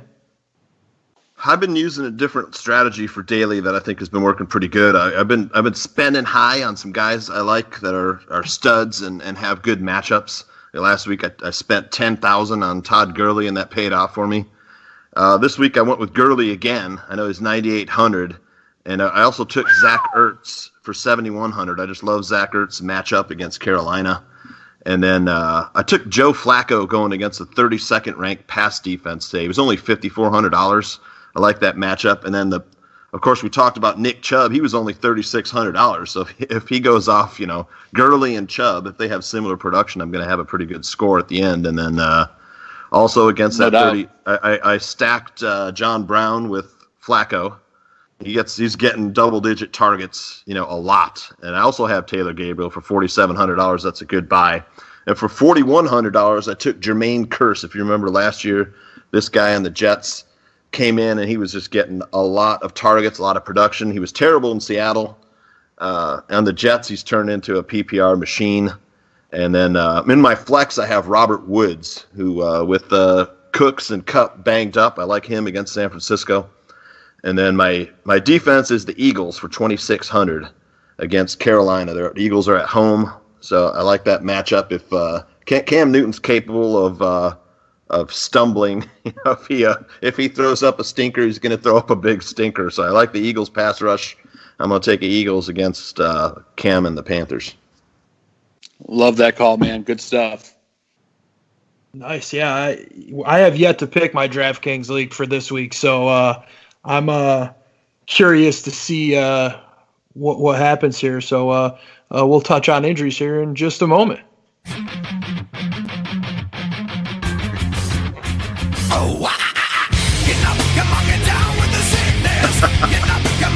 Oh, there it is.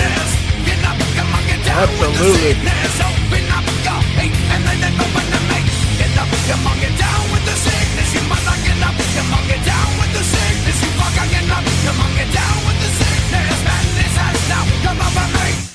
So we know about Gronk today, guys. Obviously, Gronk's a non-go.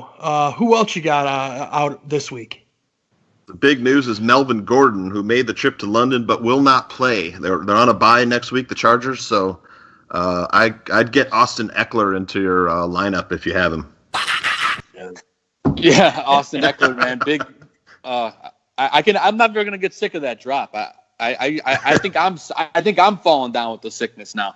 But there it is. But Sony Michel questionable today against the Bears. It looks like he's going to give it a go, but he's been dealing with that knee injury. But looks like he's going to fire it up. Same thing, TJ Yeldon. He's dealing with that ankle. Carlos Hyde, the new acquisition, they're saying it looks like he might actually play a small set of plays today. He's only been with the team about 4 or 5 days, so that's impressive to see how he's going to deal with that. And then, Tooch, our guy Chris Thompson, he's dealing with all kinds of injuries, a rib and a knee. He's been limited all week. Looks like he's probably going to give it a go, but they're saying it may be a game-time decision. So keep your eyes on Chris Thompson. He's playing this afternoon. So that's one of the big ones. Peterson will go. Adrian Peterson will go for the Redskins. Yep, Adrian Peterson's going to play, so that's going to be a big one. If you have Peterson, get him active, especially if Thompson is out. And then 2 other running backs that I'm a little worried about. Lamar Miller has been dealing with a chest injury. He's been banged up, really banged up, and Alfred Blue has been kind of carrying the load over there. He's making progress, but he's still looking like he's going to try to give it a go. I would not touch any of the Texans running backs, though. And the last guy I'm talking about here is Isaiah Crowell. He has a foot injury for the Jets, but he was limited practice all week. Didn't look like he was going to play, but there's a report coming out right now looking like he's going to start today. So if you have Isaiah Crowell, it's a pretty good fire up against the Vikings, who have been questionable against the run this year. Carlos Hyde inactive, too. Oh, he is? Okay. Inactive for the Jaguars. Carlos Hyde inactive. Also inactive Leonard Fournette, tight end James O'Shaughnessy. And for the Eagles, Sproles is out.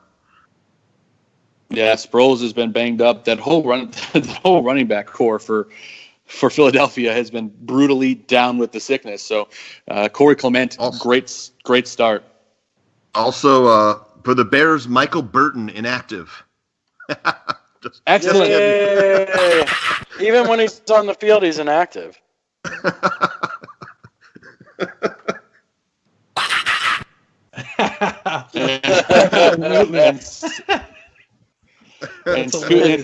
had to make Phil's day by getting the Michael Burton inactive in there. He'll be happy. I made his Sunday, Aldo. He's dancing. He's dancing, but I want to cover a few.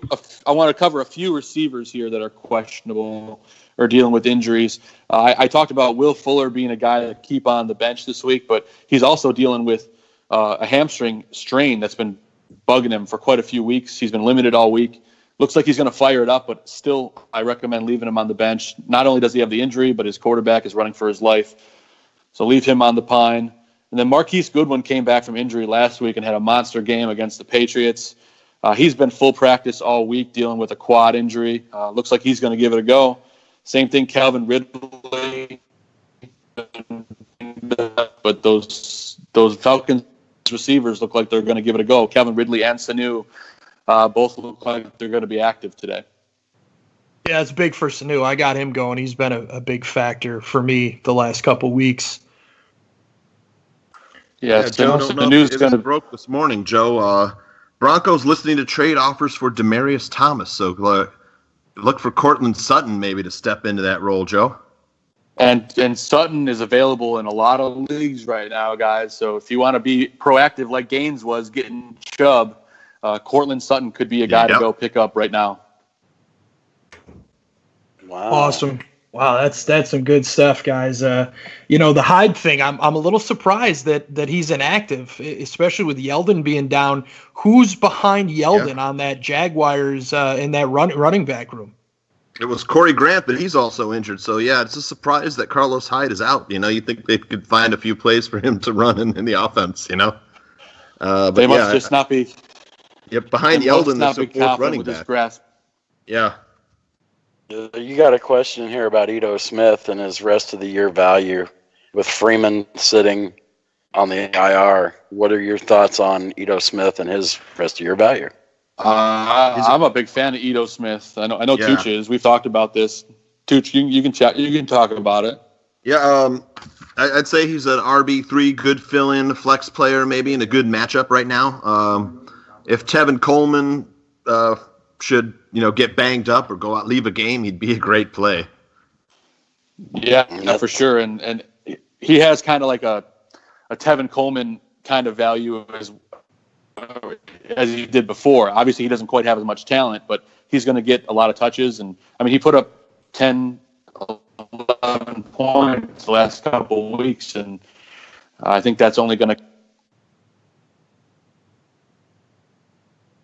All right, guys. Well, we appreciate you, Goon and Tooch, jumping on the show and coming in with this last-minute advice. I know, for me personally, the last couple of weeks have been super helpful, in my personal league. So, I want to thank you guys for your time today. Thank you.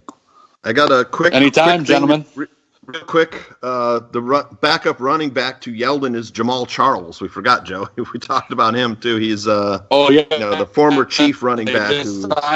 They signed him, a week or two ago. So that's right. I forgot about that too. Awesome. Thanks so much for your time, guys. Have a great day. Go Bears! Thanks, guys. Go Bears. Thanks, everybody.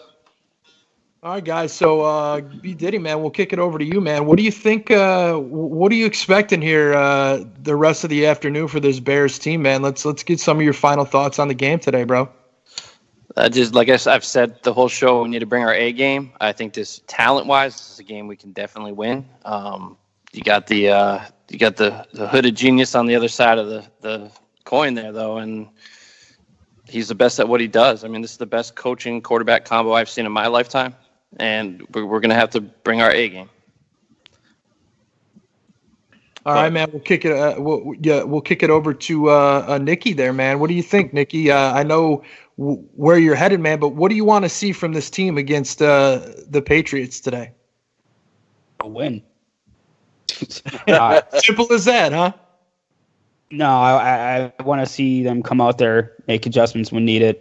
I want them to keep pace. I don't want to come out flat. And I don't want to lose the game in the fourth quarter. If we get that lead, keep on the gas, keep it punched down, and bear down. That's what I want to see today. All right, Jerry. Let's kick it over to you, bro. Oh, here we go. I want to see us not be in a shootout. I want to see us dominate. I want to see our defense dominate. I want the Bears to win. I absolutely love my team. So just because I picked them, I picked against them, doesn't mean I hate them. Let's get that straight. But sure, even Mike North picked the Bears. Well, yeah. But I'm just saying, man, I want to see this. I don't want us to be in a shootout. I want our defense to dominate. That's what I want to see. All right, Gaines, man. What about you, bro? Man, to put it simple and plain, I mean, Nicky, I said it best, man. A W. I'll take an ugly win. I don't care if it's 61-62. I'll take it. But what I want to see, how are we gonna respond? Are we gonna be the team that came out in the third quarter, or the team that came out in the first quarter? So are we going to play that complete game? That's what AA wants to see. That's what we all want to see, a complete game. Are we going to start fast, which we need to do? Like they said, we need to keep pace. Are we going to be in a boxing match? Are we going to go blow for blow? That's what we got to do. It's the game of inches. Each possession is critical. It's fucking Tom Brady. Man, we saw what he did in the Super Bowl. This fucking game is not over until it's over. It ain't up unless you're up by 50 with like a second left. And so no lead is safe. So therefore, come on, coach. The pass is crap. Nah, man, we got to go for gold. We got to be smart, stay within the scheme and the system. I want to see execution. Our defense. How are we going to respond to that? Are we going to help our young quarterback? Let's get off the field. Wide receiver, let's catch the ball. Let's help Mitch. It has to be a team effort. It has to be a team effort. I want to see execution, and I want to see guys flying to the ball. I want to see guys playing for home field, playing for fucking to keep first place, man. What the hell are we talking about? It's not just a football game. We have a chance to control our fucking destiny. I don't give a crap about power rankings. We have our own power ranking, and it starts with damn first place. Let's go out here and protect the man next to you and play football, the game that we love. It's that simple. Hand out the offering plate, man. That was a sermon. I love it. Oh my God. Got me fired up. Absolutely. Definitely. I agree 100%, Gaines. Shane said it last week. We need to come out and hit the Dolphins in the mouth. You're 100%, man. We need to do that this week. So let's get into the shout-outs here, boys. You boys got any shout-outs? Diddy, we'll start with you, man. I do, man. My condolences to Aldo and his family. Bobby, you're in my prayers, brother. Love you, bro. And my baby girl, Ava, celebrating her birthday today. So happy birthday, baby. Yeah. Yeah, happy birthday. All right, we'll head over to Air Jerry, man. Your shout-outs, bro. Well, you took all of them, man. You nailed all three, man. We love you, Bobby. We hope you and everything's going well there. Aldo, we know you lost an important person in your life, and we wouldn't be here without you, and you wouldn't be there without him. So condolences to the Jim Lynn family and friends. All right, Gaines, man. What about you, bro? Likewise, man. First and foremost, man, Aldo, man, for you to be here even today, be a trooper, man. Thank you so much, and Badge, outstanding work, brother. Outstanding work. I mean, Badge. Just critical and still keeping up with your regular badge of the honor, man. Much love to Bobby, but just shout out to all the Barflies, all the support that we're all a part of. It's funny because we're Barflies, guys. That's the best part about this. We're diehard Bears fans, and so that's what this is about. This is about passion. We're not on suit and ties. We don't have a fucking script. You know what I'm saying? We're doing it because we love the damn game.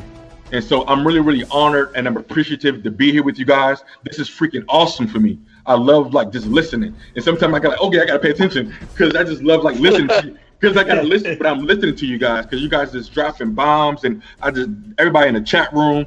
And so I just appreciate the network, the 100 proof, everything that everybody brings to the table. And just much love, man. Bear down. Nicky, you too, man. What about you, bro? Your shout-outs. Man, I got to echo all your guys' sentiments. Deepest, biggest condolences to Aldo and his family. Got to give a huge shout-out to Bobby. Couldn't make it. Badge, dude, you did awesome. That was brought it. Gaines is always bringing it. All you guys are bringing it. Appreciate all you guys, man. And you can't forget about the Barflies. Come on now. Big shout out to each and every one of you guys. And then in a very special shout out I wanted to give to Ava for her birthday. So happy Thank you, bro. birthday, Ava. And then a very unique shout out goes to Tom Brady for giving us the Bears win. Thank you. I love it, man. Yeah, I got to thank you guys. I got to give you guys a shout out, man. The guys on the show, I appreciate you riding with me and getting me involved. Aldo, man, much love, to you and your friends, bro. Bobby, man, all my best to you and your family as well. And, I can't thank you guys enough, man, for getting me involved. And, love the Barflies. I love being part of this crew. And it's a super special place to be able to talk with all these Bears fans and do it on a regular basis, man. Hey, we got some shows coming up here. So tonight, 10 o'clock Central Time, Aldo and Danny, Bears on Tap will have a reaction to today's game and how it turns out. And tomorrow night, Bears Hour Live with Draft Dr. Phil Atoshin, same time, 10 o'clock. So you're going to want to stay tuned for that. 100 Proof will come out on Wednesday, so look in your podcast stream for that. We've also got Buffon 55 that comes out live Wednesday night, 9:30. That kicks off the fastest half hour in podcast fashion with John Buffon and BG. And then you'll also have Fantasy Football Goon coming out this week. And then, of course, the hottest handicapper in the business, Mr. Mike North. Mike North Advantage, and he will be back live on Friday. I tell you, I was making my picks before I started, before Mike North. Now I just wait because he's legit, man. I'm telling you, you gotta listen in. And, fantastic job today, fellas. I can't appreciate you guys enough and what we're doing. Barflies, we love you, and thanks a lot. I hope everybody enjoyed it, and bear down, everybody. Have a great game. Let's go Bears. Hey, special thanks to Verdoliak Law Group for coming on and sponsoring us. Also, Bet Chicago and Tick Split. Tick Split was in our chat today. Bear down. Bear down, boys.